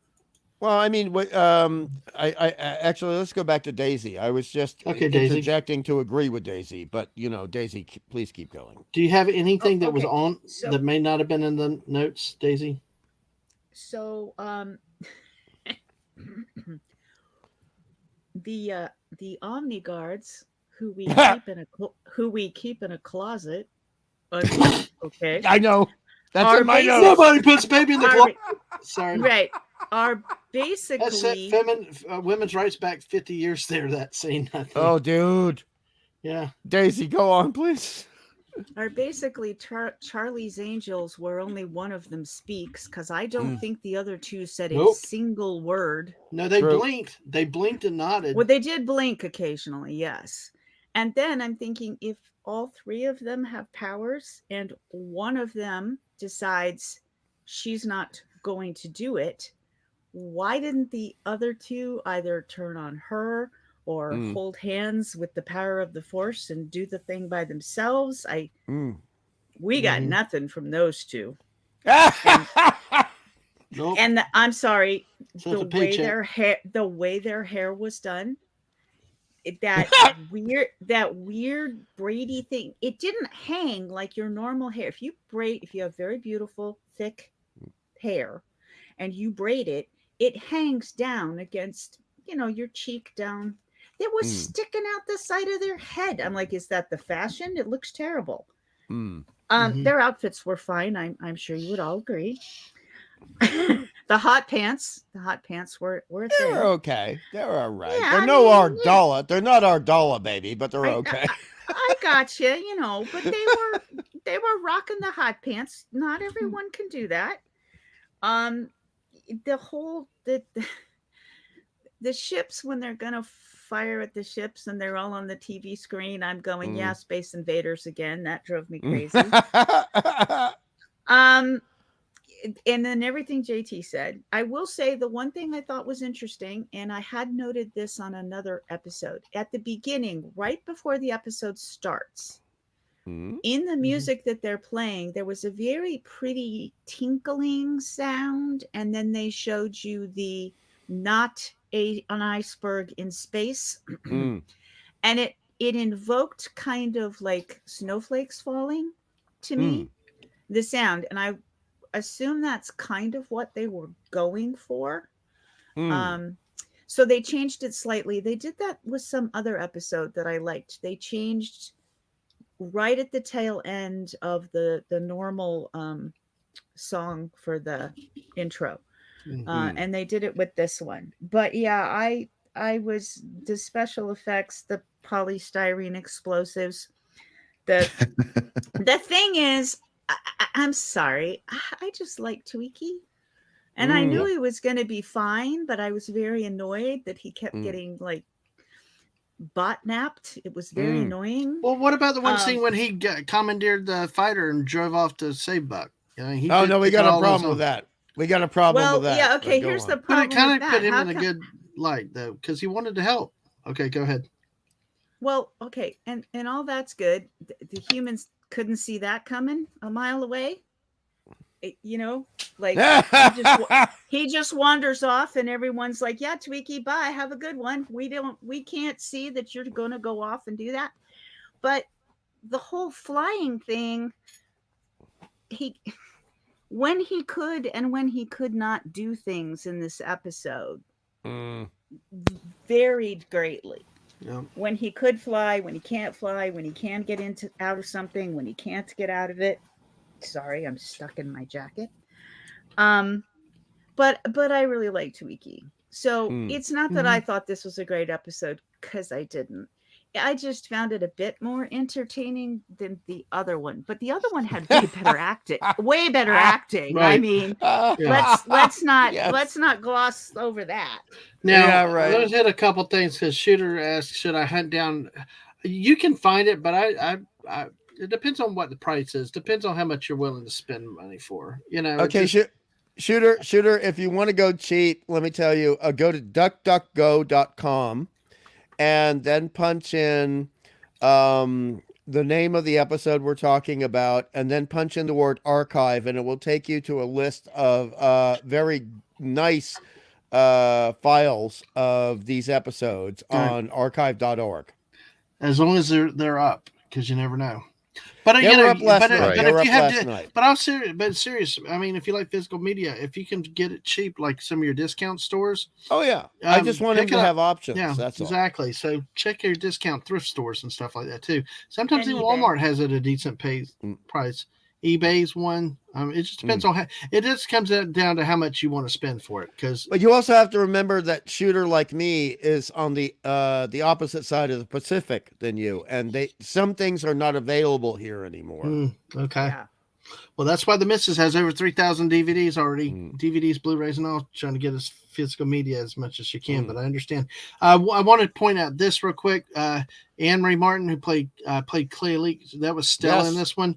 1978 Doctor Strange TV movie, and later on episode of Mr. Merlin Powers and Matthew. Apparently, this actress was also a retired Canadian actress, played Sergeant Dory Doreau on American television comedy Sledgehammer.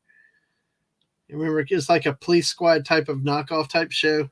Oh, Sledgehammer was great. I love Sledgehammer. Yep, and then played in several horror roles like Prom Night and The Boogans.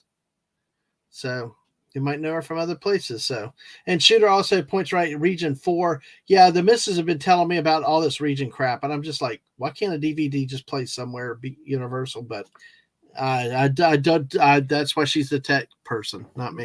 That's a whole nother stream. Yeah. Oh yeah. Exactly.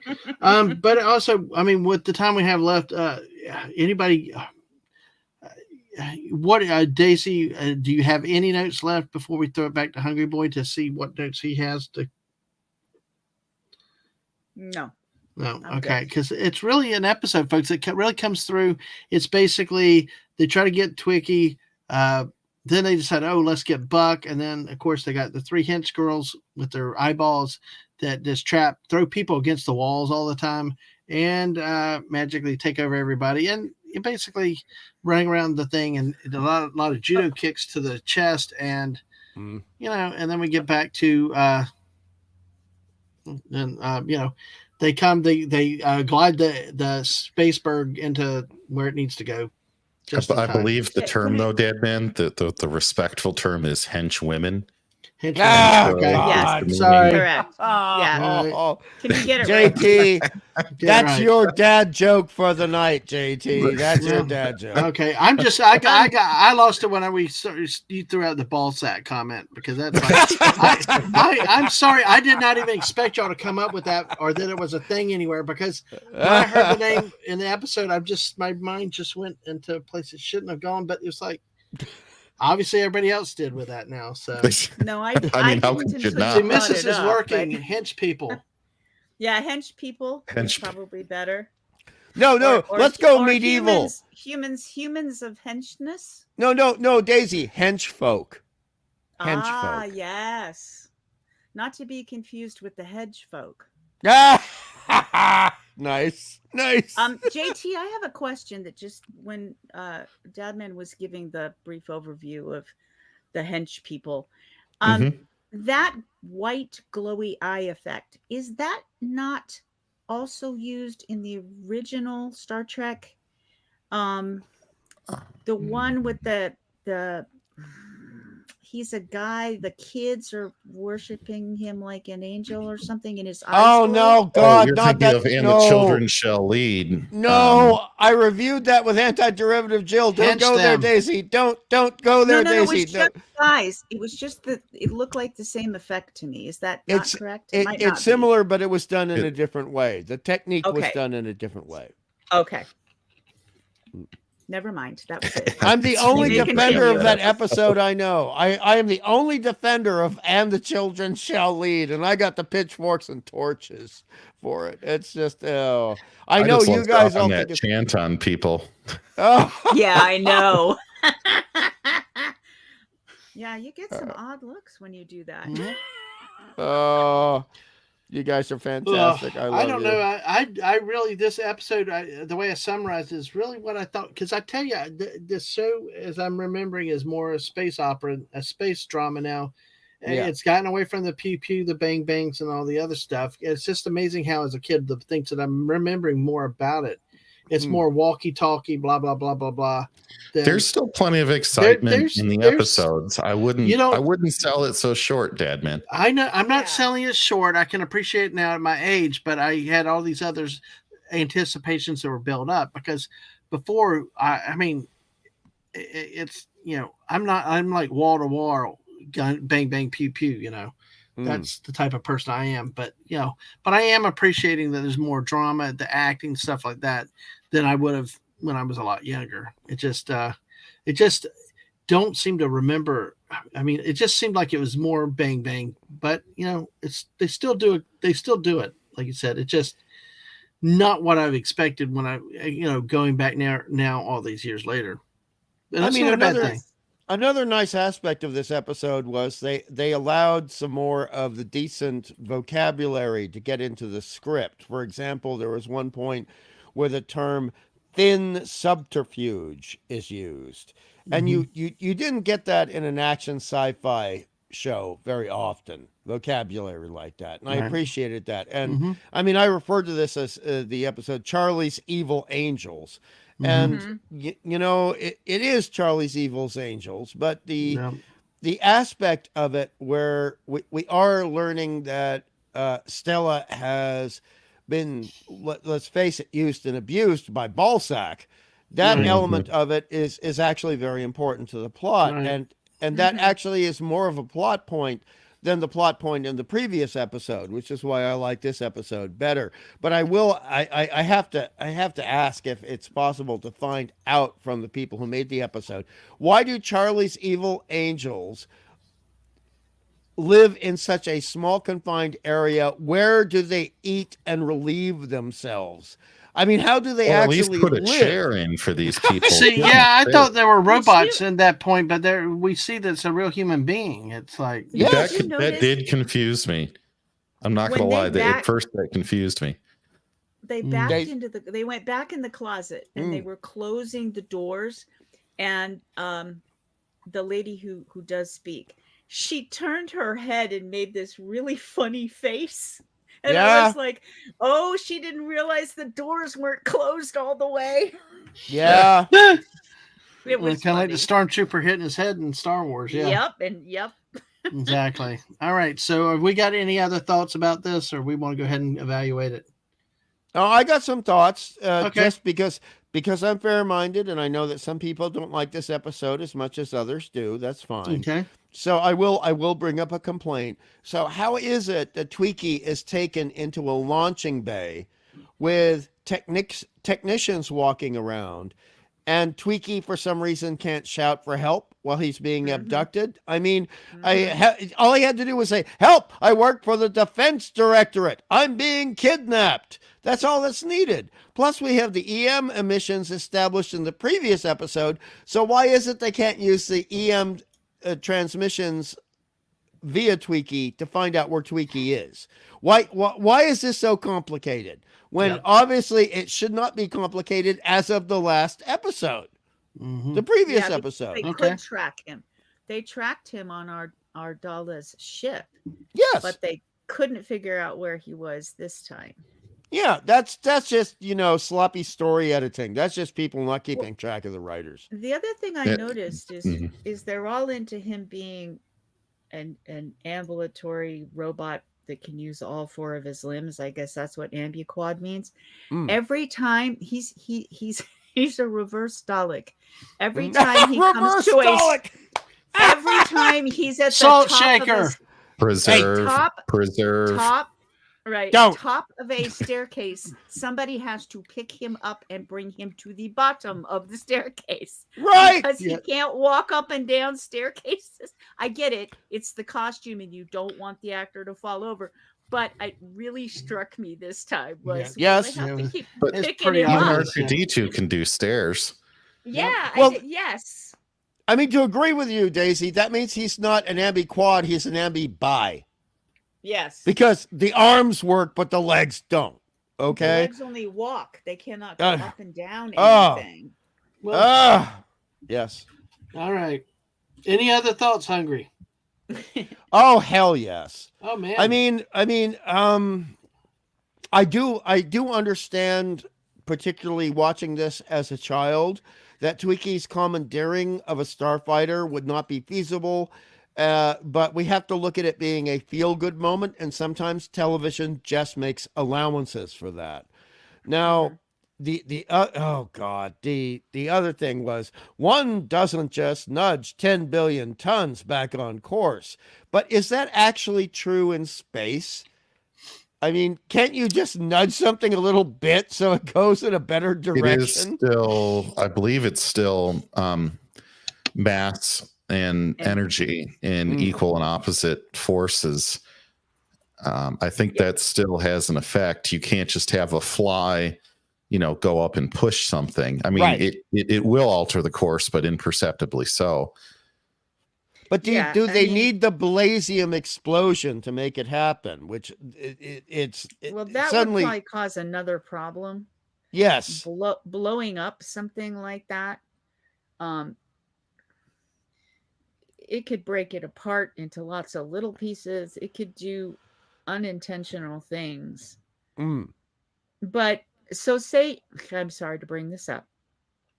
in Ahsoka, when she decides to go get out of her little ship and go wing walking in space, and she does this beautiful little cartwheel. Okay, in space, just because the engines are not on does not mean that ship is not moving forward at the same speed it was when the engines went bye-bye, which means it wouldn't be there. So yes. the movement of this iceberg, is still moving, and so to nudge it is a little more complicated than you would think. It just because it's in 0G doesn't mean it doesn't have its mass and its momentum and all of that. Yeah, like what JT was saying. And what Shooter's saying right now. Yes, absolutely. Yeah. This is why the episode with of Star Trek season 3 with Kirk in it, it's so difficult for the Enterprise to actually move that giant asteroid out of the trajectory. Yeah. Excellent point. Well, thank you guys. I appreciate that very much, because that's not my strong suit. I wanted to feel better about this episode than I already do, and you guys helped me do that. Thank you very much. Give me 1 second. The old bear's about to go to sleep, but before you go to sleep, I want to bring somebody else on with us real quick as we start to end up. And I think she's ready. I hope she's ready. But hey, it's the missus. Hello. Oh, Mrs. Hello, Mrs. Hello, Mrs. Hello. Where are they? Where's what? Right there. Anyway. But hey, I wanted to bring her on real quick before everybody got away too, is remind y'all about tomorrow night here. It's our little anniversary party we're going to have here, and hope that y'all can make it all. And want to say that one more time before, Snore Poopers or anybody else left as we're wrapping up the show. Mrs., what are you thinking tonight? I'm thinking it's 11 o'clock. No, I'm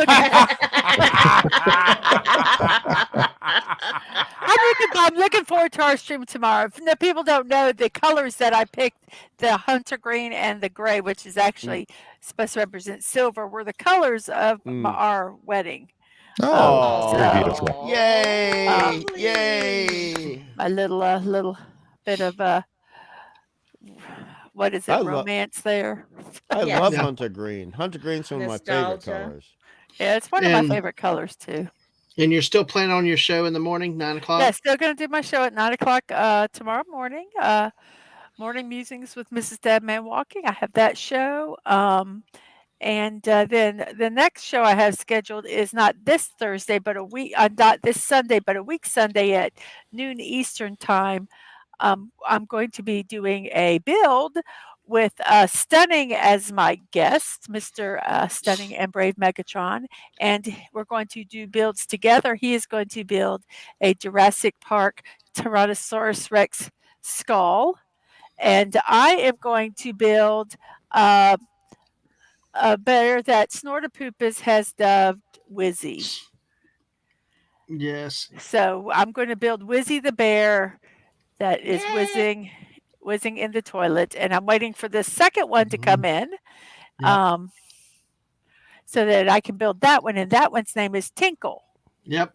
Tinkles. Yes, folks. Basically, these are peeing bears. They're bears peeing in urinals. Yes. Yes. Exactly. So. And then the fourth one, whenever I get it, is going to be Oopsie. Well, hello to Oopsie. Jonathan Hancock. Yes, exactly. Wizzy. Hello. Well, let me hold on. You're nice. I've never Mrs. seen you here before, Jonathan. But welcome in. Hello. Everybody else, I'm going to work to pick that. Get a picture of that. Go ahead, Daisy. Sorry. I can get one if you want.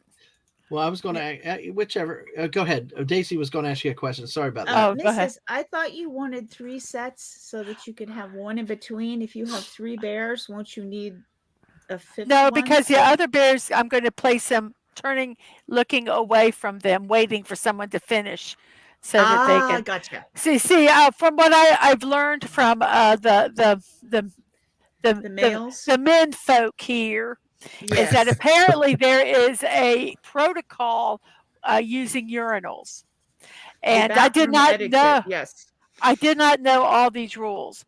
So apparently, if there's a guy taking a leak, you can't go to the one in the middle. You can't go to the one beside him. You have to go to one over. You have to leave a space in between. Mhm. So Yes. so I'm This gonna is what have it looks 3 like, of 'em. folks. So I'm going to have 3 of them, and they're all going to. I'm going to have them build all 3 urinals, and then we're going to set them side by side. There's going to be the urinal in the middle, and of course the bear looking off to the side. A bear, I've learned, is a no-no. You look That's a straight big ahead. no-no. That is You correct. look No. straight ahead. Yep. Yes. No. So that will be changed. I will be modifying that and having him look straight ahead. Thank you, Mrs. Thank you, Mrs. What I would like to do is to actually make the urinal wall, the bathroom wall, a little taller. And I've seen where a lot of times they put like newsletters or little pictures or Oh, that would be stuff fun. there, and find a little something to stick on there, like it's to give you something to read while you're doing your business. Well, in the olden days, they used to put attractive pictures up there. Yes, I'm not Nowadays, gonna. they put imagine. ads and They put ads. yeah. Oh, no. In the old days, Mrs., they used to have for a good time call, and they put up a name and a number. So those are written with marker, though. I'm talking about something legitimate. So, folks, let me say this real quick. This is what we're talking about with that, but you can see her link is Mrs.Dadmanwalking55 here on YouTube. Go ahead and subscribe to her if you haven't.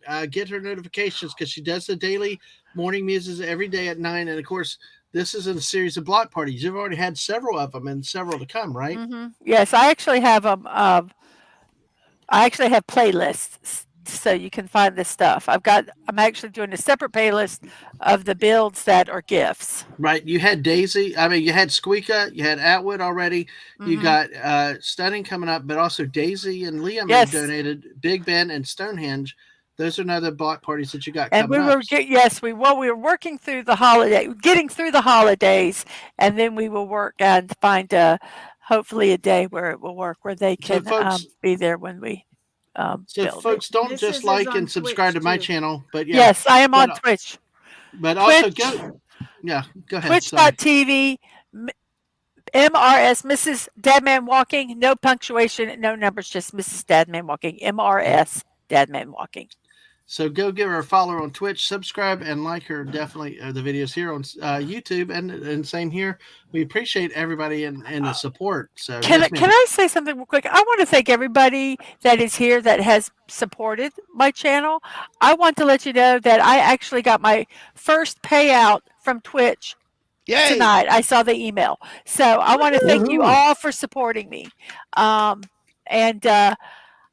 got plans of how to do some more fun stuff, and I'm hoping to get that stuff going and get some more fun stuff on Twitch for people. I know I've got to do all these. There's bits and cheer things and all that, and I got to figure it all out. Well, this is how goofy and crazy we got over chat and how much fun they are. Stunning has already gone over there and said, "Oi, I'm first." Then Stunning says, if someone stands next to you at the urinals and there's plenty of other stalls, it probably means the guy's going to kill you. I agree with that. Or he, Toilet wants humor. to date you. It could be Yeah, either one. That's when I'm running out the door. But Uh-huh. toilet humor, nice. And then Phantom Outsider says, well, only if you look over if you are alone and someone walks in, but then it's back looking at the wall. Right. Or Shooter then says, or he's an antagonist looking to make you uncomfortable. Or then Shooter says, try this look at the guy to your side with a goofy grin on your face. See what happens. Shooter is particularly avoiding the real reason the guy's looking over at you from, the next urinal. I mean, I understand, Shooter. I understand. I don't understand that. Why did they even start that with men? I would like to know the history of why they had open areas for, the pee troughs. Yeah. I remember our old baseball stadium used to have the one in the outfield, and it was just a big open trough, and everybody had to go get in there. There was no modesty. There's whatever. And now, I don't understand I just don't understand, how, one day they said, oh, here, let's build some public restrooms, and let's make sure the men's rooms are all open up so that everybody can see everything, but we'll put stalls it's about in it's about rotating them in and out. Right. Efficiency. Okay. Utility, Bucky. Bucky knows about men's restrooms. Utility. And she did say hello to you earlier too. Hello. And Jonathan Hancock said necessity is the mother of invention. Thank you for hanging out with us tonight, Jonathan. Appreciate you being out there too. Yes, this is a little and kind of a different ending to our normal Buck Rogers show tonight because it is our anniversary tomorrow night, and we're brought the missus in before we kind of wrapped up. But, it's our anniversary. We're talking about urinals. Oh my goodness! Yes, we've been married 28 years. That how the fire's still going. It's still a party, You roll with the punches and have fun with the smallest of topics. So. Yeah, exactly. Yeah. Phantom says right. Yeah, that you don't want to spend any longer in the men's room than it takes to do your business and wash hands. Ice keeps the smell down. My goodness. The toilet chairs, are a necessity for every man. Yes, exactly. What? Exactly. And then of course it's utility, Bucky said too. Yeah, exactly. Okay. So but Mrs., you want to say? I think we put the link out to your chat. Stunning put the link out there for your show in the morning. Oh, thank you, Stunning. Do you want to say anything else, or do you want to finish to the end with us, or are you? How do you? I mean, we're just about to talk about our final grades on this one. If you want to hang with us, well, you're welcome. If you want to need to bail out, you can bail out. Whichever you need to do. I could hang out. Cool. All right, we love it. We got twice as much grace in class now. So, hey, do everything same way. Get in, get out. Exactly. Get it done and get out. Exactly. So, all right. So with this episode, let us go ahead and we will talk about this. Daisy, on your letter grade as your teacher's self, how would you put this episode? Okay. Well, I liked it because I like Tweaky. But that would be unfair because that would be teacher's pet, and you know how that goes. Never good. So it had all kinds of things that were insane, but it did at least entertain me. I don't know. It was just better than the other one. So I'm going to go for a C-. Just better than the other one. Okay. Sorry, it was to me. No, to me too. To me, I just liking the way you express the phrase. I like it. All right. Okay. Tweaky gets an A. There you go. Kind of like the last episode. Darla got the A for acting. Darla got and her looks for A. A different letter too, but hey, family show. PG-13. Phantom Outsider. So Phantom Outsider said if Snorna Poopensburg comes in, calls polar bears are multitaskers, they pee and eat you at the same time. So Stunning did say he wanted, stay with us, Mrs. So okay, glad you're staying with us. Hungry, how would you give this a grade? I don't want to be too harsh on it. I think I can because the fight scenes were so deplorable. and they focus on the fight scenes. You know, do not focus on your deficiencies. Daisy knows what I mean. Don't focus on your deficiencies. So because of the fight scenes, I give it a C plus. I might have given it a B minus or a B, but I mean, there were some lovely, lovely things going on here, and I mean, there was this one little thing that really struck me, since I'm a visual person, was when Buck first gets tricked into going into the 3D photography shop, which is not a 3D photography shop, you know, when they're going to do the analysis of Tweaky. Is he that naive, or is he just? That was bad writing. That's just bad writing. Yeah, very bad. Yeah. But there is a mirror shot. He looks to our left, not his left, our left, and there's a mirror, and then you see Charlie's evil angels there, and then the camera swings back and shows them entering the room, and I thought that was actually quite lovely. That was actually something to be appreciated. And you know, we had the Stella backstory, which is kind of pat, is kind of cliche, but it actually helps the story go along. And I also, the actor, I'm sorry, I can't remember his name at the moment, but he plays Ballsack. Ballsack. I love that name. Yeah.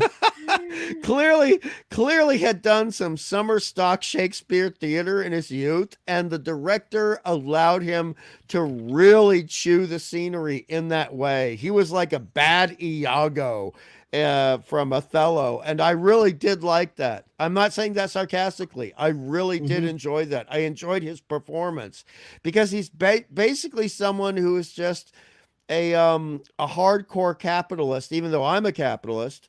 But the thing is, he's saying there will be no unions, and he's going over the top with it. It's so ridiculous in the way he goes over the top with it.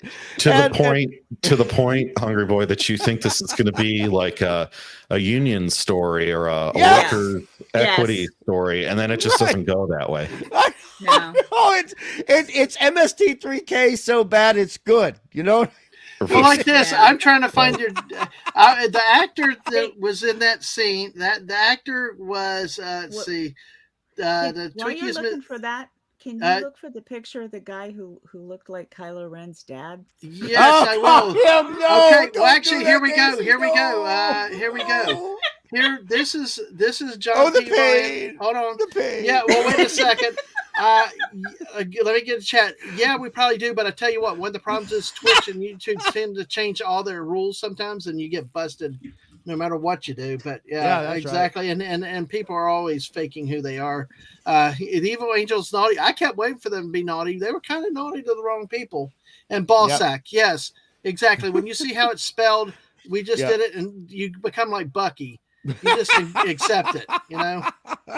It's hard to pronounce it. You would have to say Ballsack.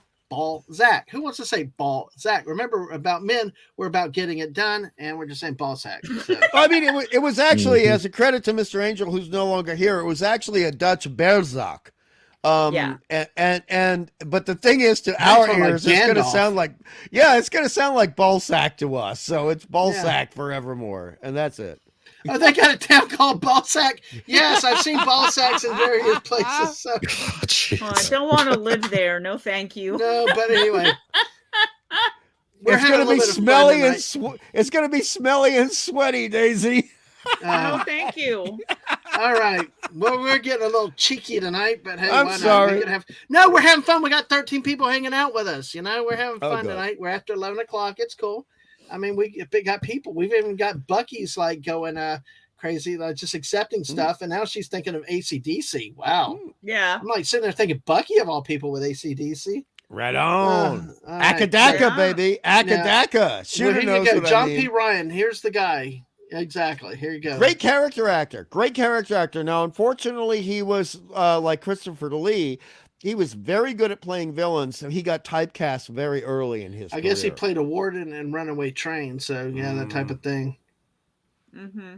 Great movie, by the way, Runaway Train. Great movie. So he was chewing up that scene pretty good there. So it's it was interesting. Oh my gosh. Okay, give me a second. Y'all keep talking about the big boss. The big bad. Yeah, from AC/DC. Oh, Yep. God. Yeah. Yep. Yes. Yep. Oh, there's a dingling song. Oh my gosh, we're getting crazy. Yeah, tonight. there is. Hungry, That's did an you old finish song. giving your Oh, rating? really? Really? Okay. Well, we took a squirrel moment. This is becoming a late night squirrel moment. Okay, Hungry, are you what JT's question? I'm going to look for that image though, okay? Okay.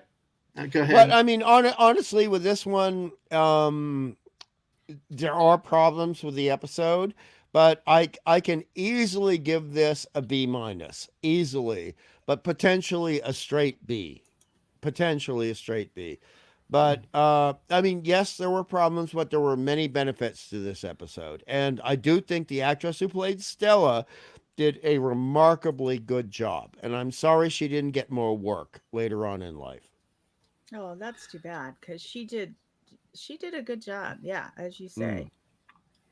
I do think the ending when they didn't just, I mean, the bad guy didn't just give the order to off her son seemed a bit odd, but I was glad that, they didn't hire another child actor to come in and go, "Oh, thank you, mommy, for saving me." They just said, yes, he's on his way and everything's good. Thank you. Well, I mean, there are children who can act. I know. But they are few and far between. Oh dear, Daisy, have you had to go through any childhood? Sorry, as an adult, as a teacher, have you had to be sitting in to any child plays on stage? Mm-hmm. Oh dear God! now, Mrs., what do you think? Mrs., do you have any thoughts or opinions on what's going on here? What about child actors? Yeah, it's child actors, the ACDC. Akadaka. Well, because see, Bucky just comes in now with another point. My grandma had some tapes of her dad doing voice diaries from way back. One of them is interrupted partway through by mom recording herself singing the My Ding-a-Ling song as a little kid. There's a Oh, song. it was sung by the guy that sung Tiny Tim. Yes, Tiny Tim. Tiptoe through the tulips. Right, I know that song, but I didn't know about the other other one is in My I Ding-a-Ling. play with My Ding-a-Ling. And some, No, that wasn't Ding-a-Ling. Tiny Tim. Who sang My Ding-a-Ling? I don't know, but yeah, I play with I'm gonna have to look it up. and you can play with your Ding-a-ling, and Yeah, we'll all play with our Ding-a-lings. The whole audience is dying. Goodbye, PG-13. Goodbye. Yes. We're talking We're kids just talking songs. about bells. Yes, We're just talking about ringing bells. My gosh, where's your guys' minds in the gutter? Bells with an E. With an Bells. E. Bells. Bells, not balls. Bells. I'm Southern. It comes out funny. Okay, let's see who did the My Ding-a-Ling song. That was sung by Chuck Berry sang that song. Oh, that explains it. Oh, that explains it. Oh. Yes, gosh. it's a famous song. I'm surprised you. It's a novelty song written. Yeah. Really? Hey, Daisy, it would only be worse. It was first recorded by Dave Bartholomew, but it was covered by Chuck Berry in 1972 and became #1 Billboard Hot 100 single in the United States. Of course it was. The 70s were great. But Daisy, if Little Richard had sung it in the 50s, it would be a totally different song. Whoa. Yeah, but you'd never have heard it. I mean, they would have gone, nope. Now, see, here's, you want to hear the words to the verse? When I was a little bitty boy, my grandma bought me a cute little toy, silver bells hanging on a string. She told me it was my ding-a-ling. My ding-a-ling, my ding-a-ling. I want to play with my ding-a-ling. My ding-a-ling, my ding-a-ling. I want to play with my ding-a-ling. Uh-huh. And when Mama took me to Sunday school, they tried to teach me the golden rule. Every time the choir would sing, I'd sit there and play with my ding-a-ling. You got to stop. You got to stop a second. You got to stop a second because Shooter's cracking open a beer to go with this. Yes. Oh, okay. I'm gonna crack Bucky's- open a Tui's along with you, mate. Bucky's talking about her special derailing Tui's skill. blue. Well, we love derailing. It's at the end of the show. We love to chase squirrels a little bit here. Stunning's like, could be worse. Dingleberries. And then, Jonathan, hey, Chuck, it's your Carson. Marvin Berry gets out of Back to the Future. So, folks, hit that like button, sub to our channel. This is the type of fuck we So do you want to hear the rest of the verses? Now that Shooter has his beer. Song.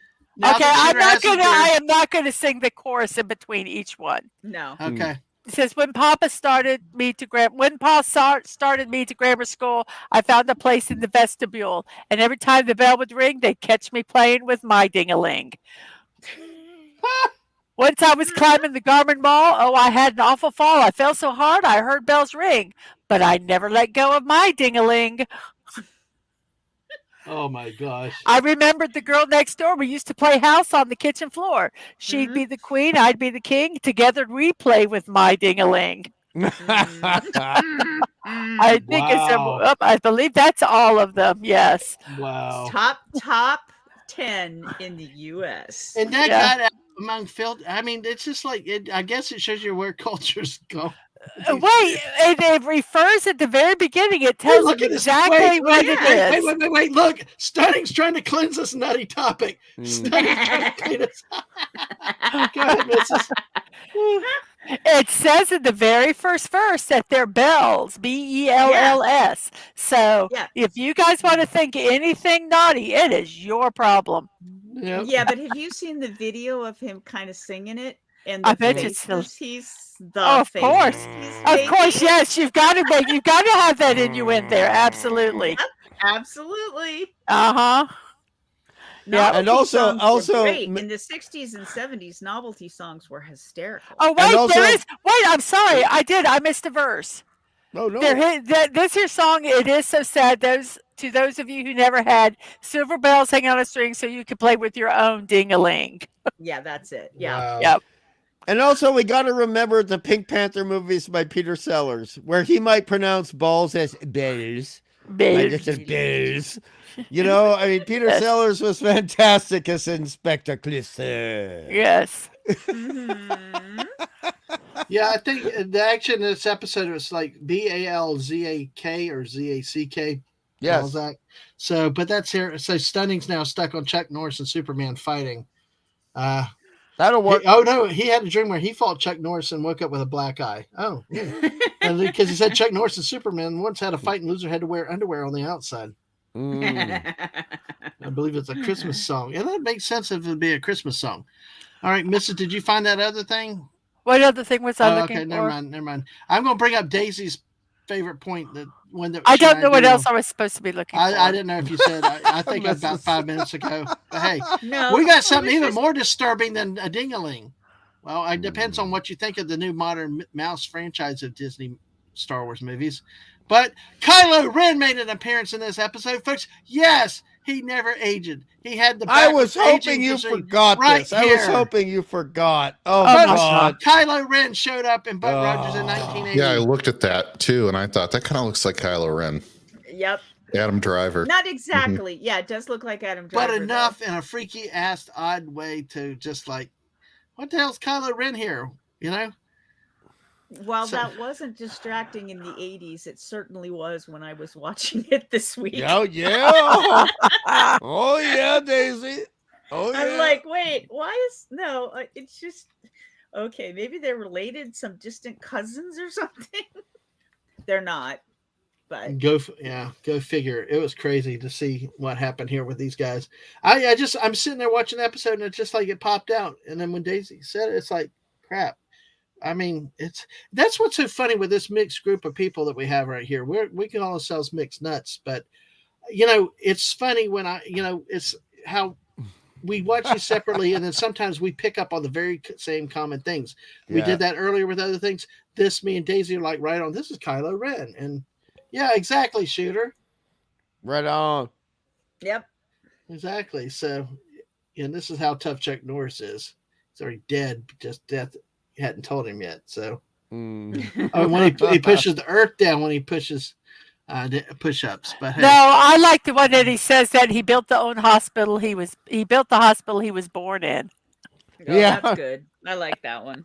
Yes. No, my favorite one is when they talk about the snake biting him and the snake crawled away to die.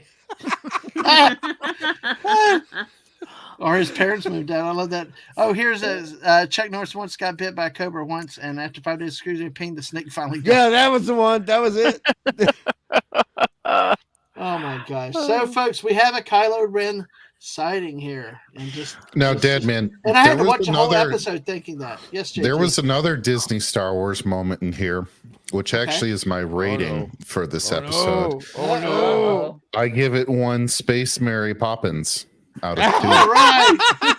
Because Squeaky definitely did a Space Mary Poppins, just like in The Last Jedi. And he was screaming in space where no one can hear you scream, but we heard him scream. That's what I give the rating for this episode. Okay. You're not going to like the science made stupid, are you, JT? No. All right. No. I gotcha. No. I get Daisy, you too. Oh no. I'm alone. The alien's tagline is in space. No one can hear you scream. Yes, that's true. Which is true. No one can hear you scream. I mean, There's no air. To be honest, we have to look at the way robotics work with what we have now, and a lot of times there are fluid dynamics used in robots, and so when Twiki went out into deep space, I'm thinking you're gonna freeze up pretty bad, buddy. That too. Yeah, I said. Well, he looked like he was freezing though. It looked like parts were freezing on the outside. On the outside, yeah. Phantom Outsider. Yeah, she did. At least the Sledgehammer. She finished. Crichton? I don't know about that part, but she finished Sledgehammer. I'll have to check on the other. But I remember seeing earlier about her and Sledgehammer. Well, I mean, honestly, for a Hollywood marriage, that's a long time, and those are good innings. Those are good innings. Oh my god! Oh my god! I'm sorry. Bucky's crashing just threw down on. I think stunning. What the hell? Chuck Norris once urinated in a semi's gas tank as a joke. That semi is now known as Optimus Prime. Oh, that's good. That's good. Sorry, that's why that was so good. I had to because of stunning being out here too. Nice. Oh God. So I hope to hear stunning. I'm sorry. Go ahead. Go ahead, Hungry. Oh no, I'm done now. Let's move on to another joke. I was just taking at the smallest little things tonight. It's so cool. No, guys, that's important. That was a great joke. Honestly, it was. It's actually. I used to like the Transformers when I was younger, and that joke is so good I can't even laugh at it. It's just too right. That's too right. Oh dear. Oh, all of his genes are dominant. No recessive. Nice. No Shooter. Recessive. Nice. But yeah, that's so funny. This is just a sample of what we're doing here with this group, a great panel, and the missus jumping in for a few minutes with us. So, but it's just we do all kinds of crazy stuff like this. We got great opinions, great. Everybody's got great ideas. We learn from, and we come to a lot of this stuff independently, and come together. And I mean, numerous times tonight we've ended up having the same thoughts and same opinions, just completely at random, which is really cool. I have to ask you and Daisy and JT. I know we don't like the acid scene for certain reasons, but did you like the design of the room? No. Oh wow. Because all I think was a deep fat fryer. I was like, we're walking to McDonald's. Yeah, I didn't like it either. Just plug the fryer, just throw the fries in. I didn't like it either. I really thought of deep fryers. Just stick the basket in, pull the basket out. Yep. But did you look at throw them in a basket at one point? But what about the rest of the technology? I mean, it's so lost in space. 1965 Lost in Space, dude. It's totally 1965 Lost in Space. Now, Daisy, what do you think? Daisy? I have no opinion. Which means you do have an opinion, but that's lovely. That's fantastic. I know what you mean, Daisy. I know what you mean. It's lovely. Okay, so I'll be the odd man out for that one. That's fine. But okay, so we'll just call the acid room a wash. Pun intended. Oh my gosh, people are still going on with the Chuck Norris stuff, and I haven't even given my rating yet. Daisy got it so fast. Chuck Norris looks at the sun has to look away. Chuck Norris went skydiving, never promised never to do it again. Or one Grand Canyon is enough. Stallone, I heard you died. Chuck, yeah, I got my rattlesnake, but after 3 agonies a day, the snake finally died. Oh, Bucky's said the flu has to get Chuck Norris shots once a year. Yeah, that's a good one. The Phantom said they tried to honor Chuck Norris by naming a street after him, but they needed to change the name back to as no one crosses Chuck Norris. Right? Nice, Fanty. Nice. Very good. Oh, that's the thing I don't get about that room hungry that you seem to enjoy. Well, there's two things. One, why are there 2 pits of acid? Like, how many people are you throwing in this damn thing? Like, there's not a lot of room either. There's not a lot of room either. It wasn't for people. It was for doing alchemical things to the Blasium. It was in the I script. got that. But there are 2 holes in the ground that are acid with no rails around them. Well, that's a good point. But I mean, I'm looking at the surrounding equipment and things on the walls and just the visual design That's of true. them. And I like those. It does look like I'm sorry, the show you said from 65. Lost in Space. Yes. Yes, it does. It was still okay. That was 65 and this is 80. And doesn't work for me now. I love that. No, I'm just being the a-hole in the room, but see, I'm a 60s, 70s kid, so I love those designs. I grew up with them, and I like the way that the textures work with the colors. And this is very similar, Daisy, to why I love the Ardala costume designs. That's, so if Phantom did have a good point though right here. That they were, they would try to only kind of gently glide Buck in, but they weren't throwing people. They were stirring acid. That's what we were seeing stirring acid. So 80s kids. Yeah. All right.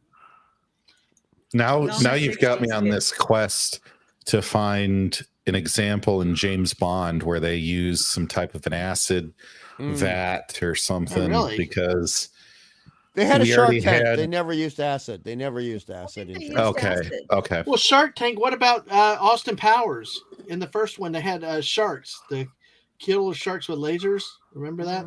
That was a James Bonding throwback, wasn't it? To Sharks and Bond.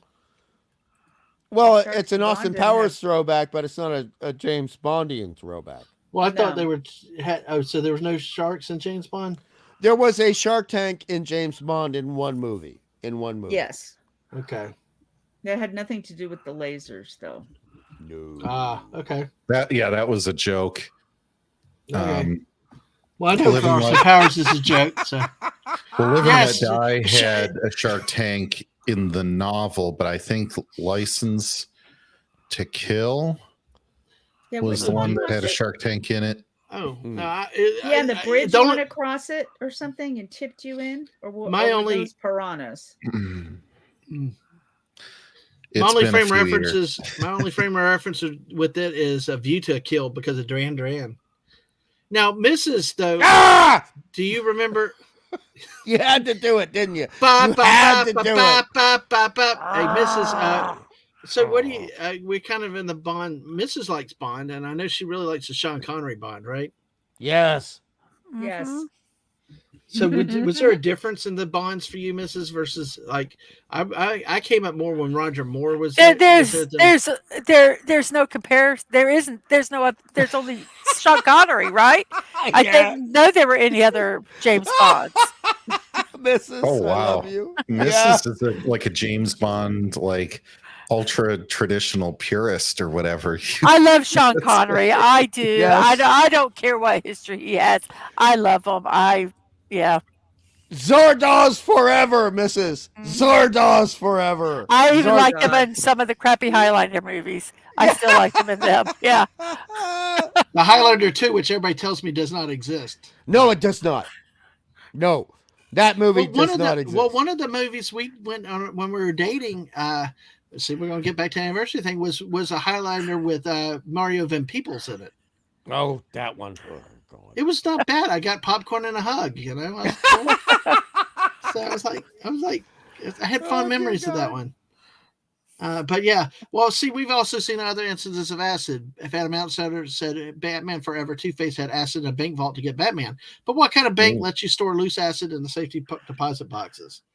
By the way, on this episode of Buck Rogers, I would say probably I was probably in the 2-star, about mid-grade with it. I was like, it was the Spaceberg kind of got me lame, and then Stella was like, that was too convenient the way she turned and became human. And then what about the other two? So could see it a mile away, but it was not a bad episode. Definitely not retro reclip episode like we had last week that we'd skipped.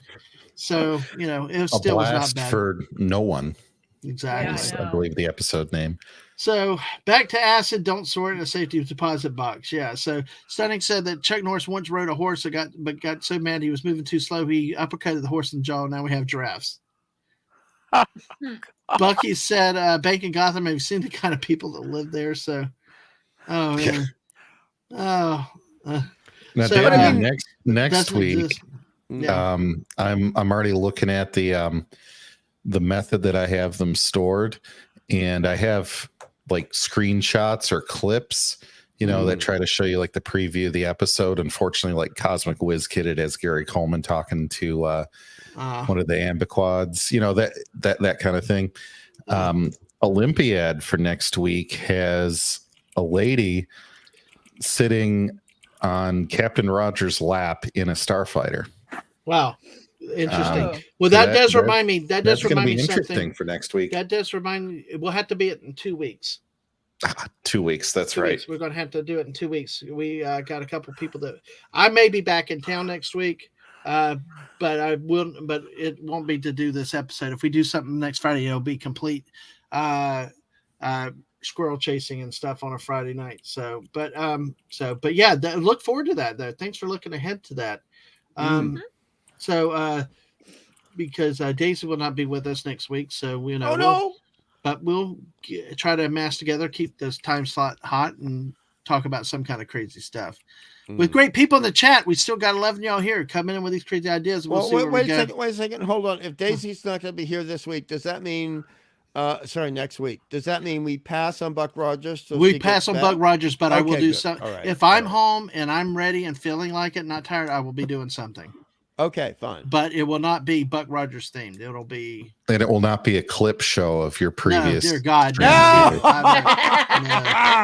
Yes, I'm sitting there editing it now. If I clip show anybody, it's this lady right here. I hate clip shows. This is who I would clip show. This is the real talent star. God. Right on. Exactly.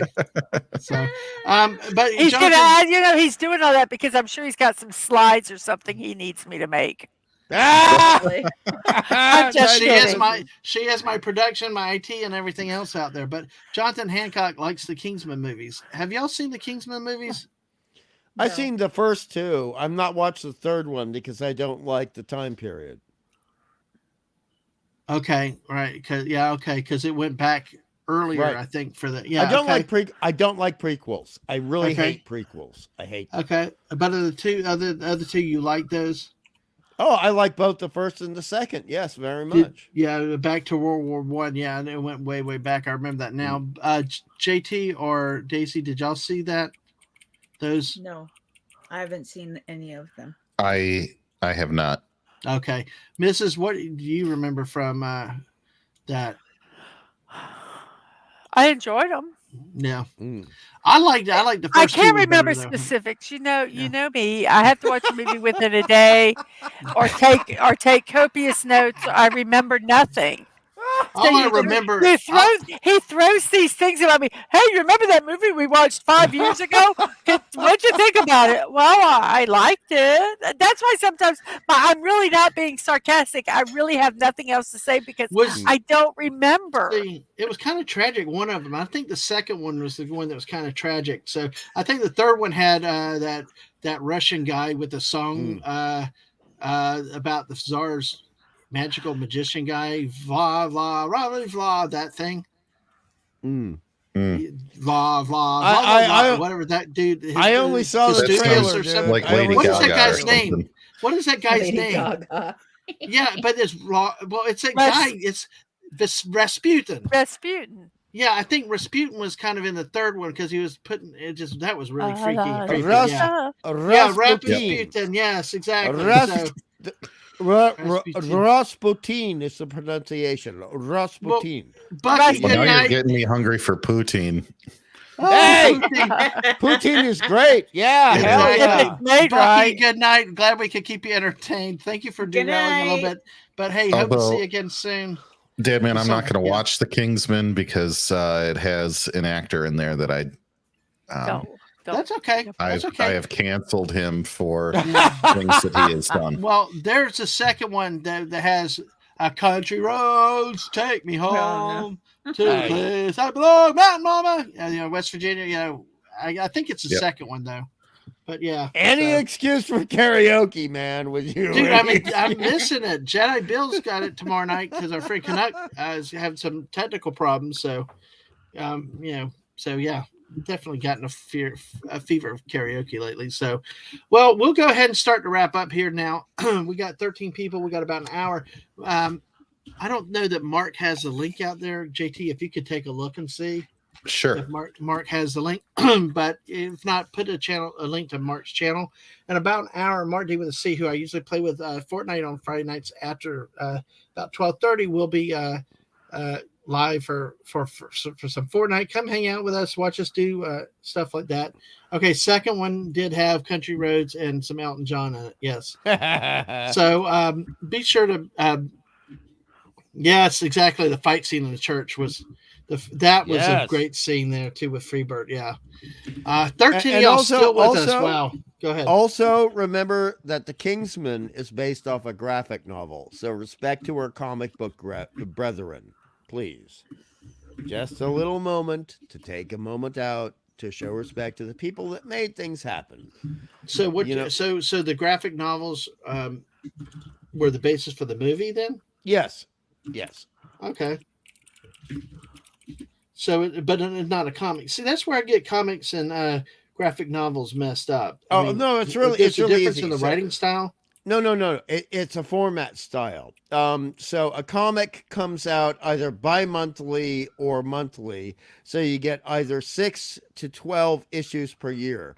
A graphic novel is a big chunk of story that's generally between 48 pages and 200 pages that is done in one fell swoop.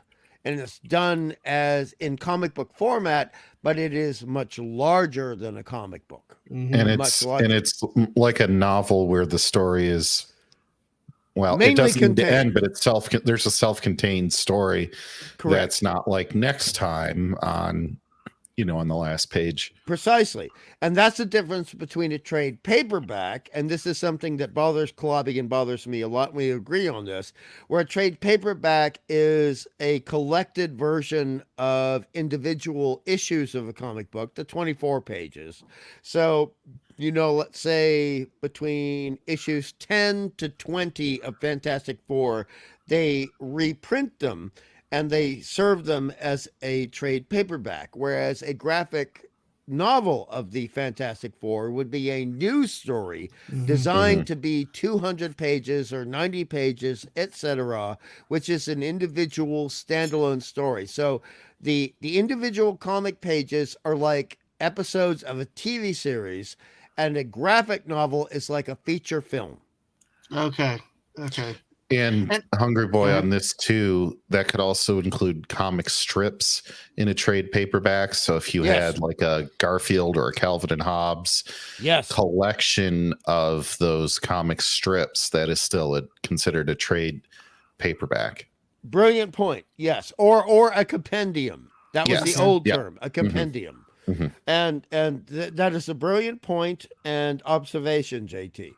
And so there are a lot of industry terms that people don't have to worry about. They don't have to worry about it. But a graphic novel generally is supposed to be an individual piece of work, a story that was created for the graphic novel format, and it doesn't lead on to something else.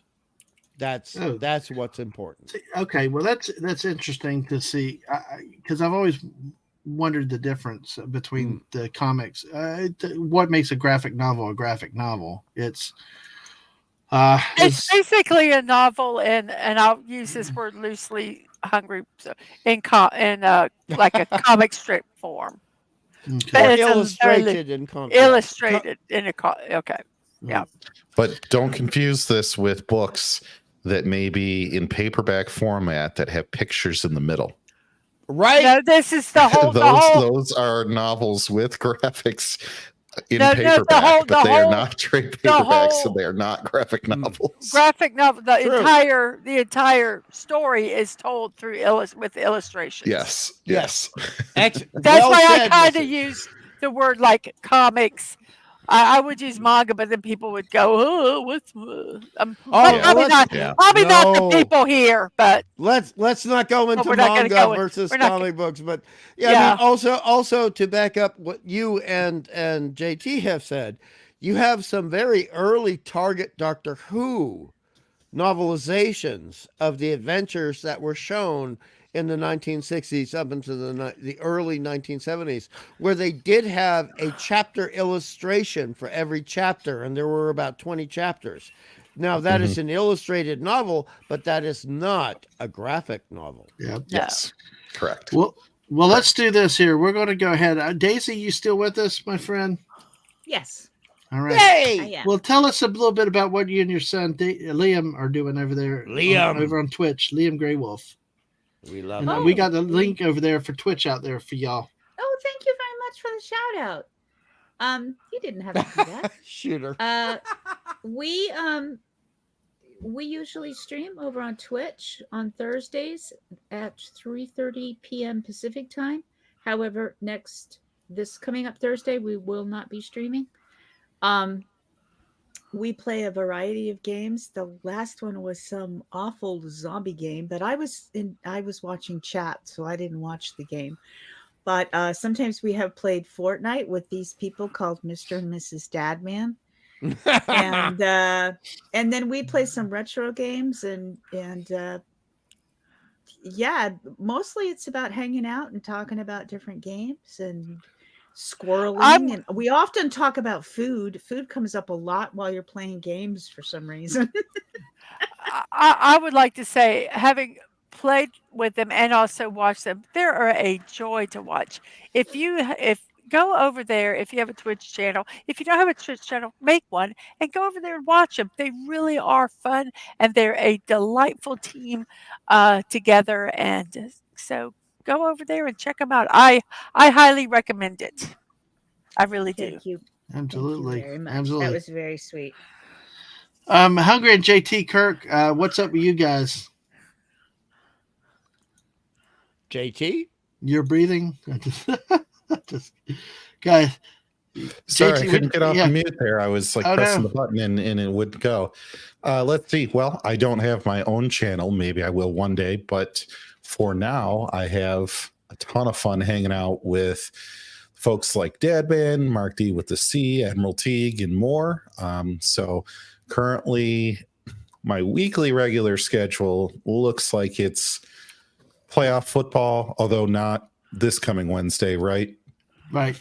Dadman. Yeah, and then, so Wednesday night, I'm here on Dadman's channel where we talk about the NFL, and I guess college is over, right? So it's just going to be NFL. There's breaking news. There's always breaking news we may cover, like the coaching vacancies, Saban's retirement, things that happen. And gosh, I had a ton of fun about that on Wednesday. If you haven't listened, at least go through and listen to our predictions and see. We also had a special guest on that show on Wednesday, which was a ton of fun. And then Fridays, I'm right here watching Buck Rogers with everybody and having tons of fun with the panel and the chat. And then after this, like hanging out with Mark D with the C, Friday night, late night Fortnite. Yeah, we have that link up here. All right. Hungry, what's up with you these days? Well, before I bring up anything, I just want to say that JT left something out. Sexiest male voice on YouTube. I'm flattered, sir. I'm flattered. And I basically got nothing except for helping out other channels. That's what I do. So you know what? Move on to the next person. All right, We're we just done. got to get you back that's to very it. important. Yeah, exactly. I tell you what. ringer. I tell you, it's like Daisy said, it's very important because I tell you what, it's not been able to, not having, without having that right hand man to really rely on to have a number two. It's been hard going late night, I'm being sorry, tired man. and things. I'm sorry. No. It happens. It happens because I tell you, it just shows you how important you are.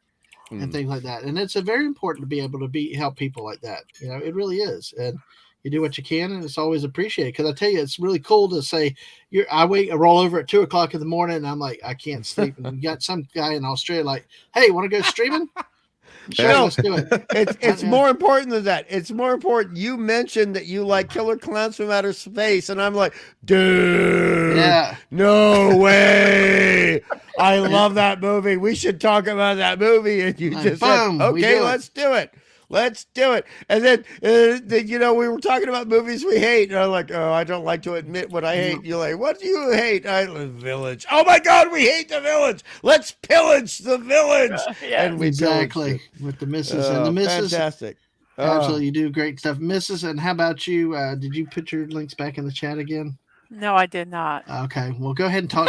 Tell everybody again about yourself while I do it. Well, Hungry, before you laugh, though, Jonathan said, who does number 2 work for? And then you said, you should. So. No, it's okay. Shooter can talk. You can repeat Shooter calling me a turd. We're Aussies. He understands that I get it. Okay, that's the way we speak to each other, despite my accent. But the fact of the matter is, that's good old Aussie way. That's good old Aussie way. So that's all right, Mrs. Go ahead and tell everybody about you. We've talked about it also, but go ahead and yes. Well, I'm Mrs. Dadman, walking 55. I'm married to the yellow banana over there. Don't forget the football part of me too. And the football, yes, the football part. I don't like that part as much. We got to teach him rugby, Mrs. We got to teach him rugby. We love rugby. My favorite thing that happened in rugby was we were watching, and a guy got his forehead split open. He walked off the field. They watched him literally duct tape his head, wrap duct tape around his head, and he went back in and finished playing. They didn't do a concussion check or nothing. They just said, here, wrapped it up and said, go back in. They didn't even put like cloth against it. They just took the duct tape and just taped it on. I mean, it was like, I love this. All wussy ass football players. That's where all these pads and everything. They have nothing on rugby players. But I like rugby. Yeah, I've heard of super glue instead of stitches, but duct tape is a whole nother level. That's hardcore. Yeah, it actually sealed it pretty good. That's what's so funny about it. But so yes, I'm Mrs. Dadman, walking 55. I'm married to the dude over there. And I have a show that I do every morning at 9 a.m. It's called Morning Musings with Mrs. Dadman, walking 55. I air every morning at 9 o'clock, and it's basically, I've kind of subtitled it Your Daily Dose of Positivity.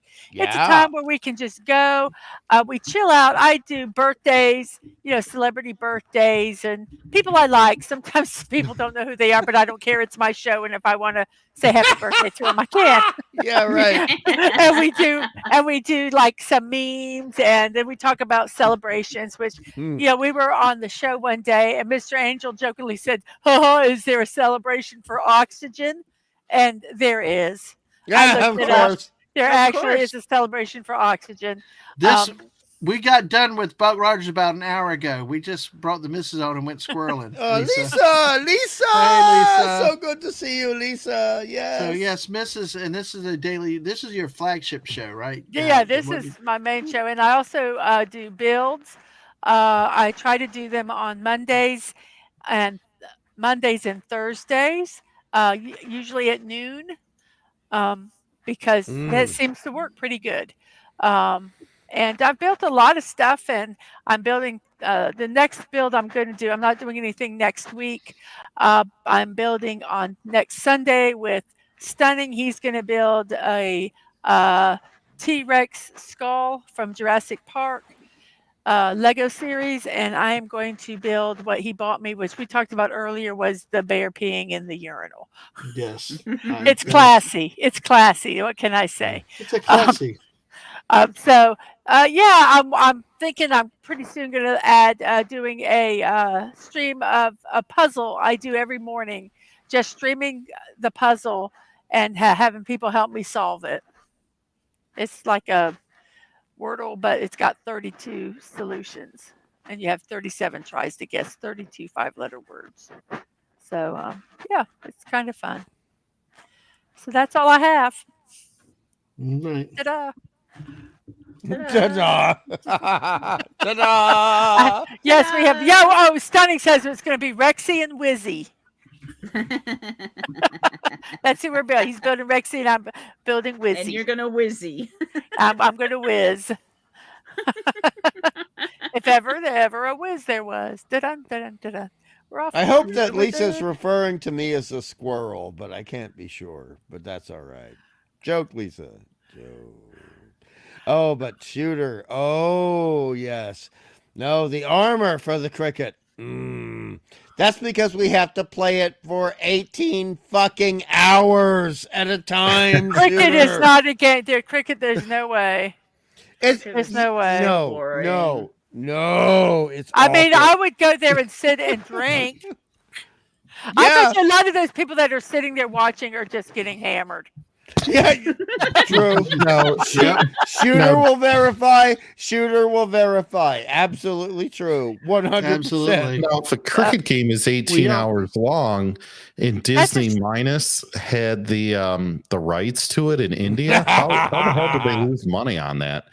That's what I want to know. Don't you have a commercial break in 18 hours? Anyway, I didn't in 24. Thank God you came through to help me there. So, but hey, look, let's go ahead and close it out. Thank you, Mrs. for that. Get the builds, and everything else. Hey, and join us in about 6 minutes. I'm sorry. The dinosaurs looked at Chuck Norris the wrong way once. You know what happened to them. Exactly. I'm sorry. You guys rock. Good. But hey, No everybody, problem, y'all Lisa. have a great night. Problem. We will. I'm going to go. My closeouts real quick. We got this, folks. Thank y'all for being here. Thank you, everybody. It's been a rock and rolling time tonight. Remember, tomorrow night we got the anniversary special at 7 p.m. Please join us for that. Hope to see y'all here. We got 13 y'all here at the end. Wonderful. Thank y'all for that. Make sure you hit the like button. And so you haven't subscribe to the missus, subscribe to me, follow Liam, follow our channel here, and Mrs. over on Twitch also. But love to see y'all for this wonderful celebration tomorrow night.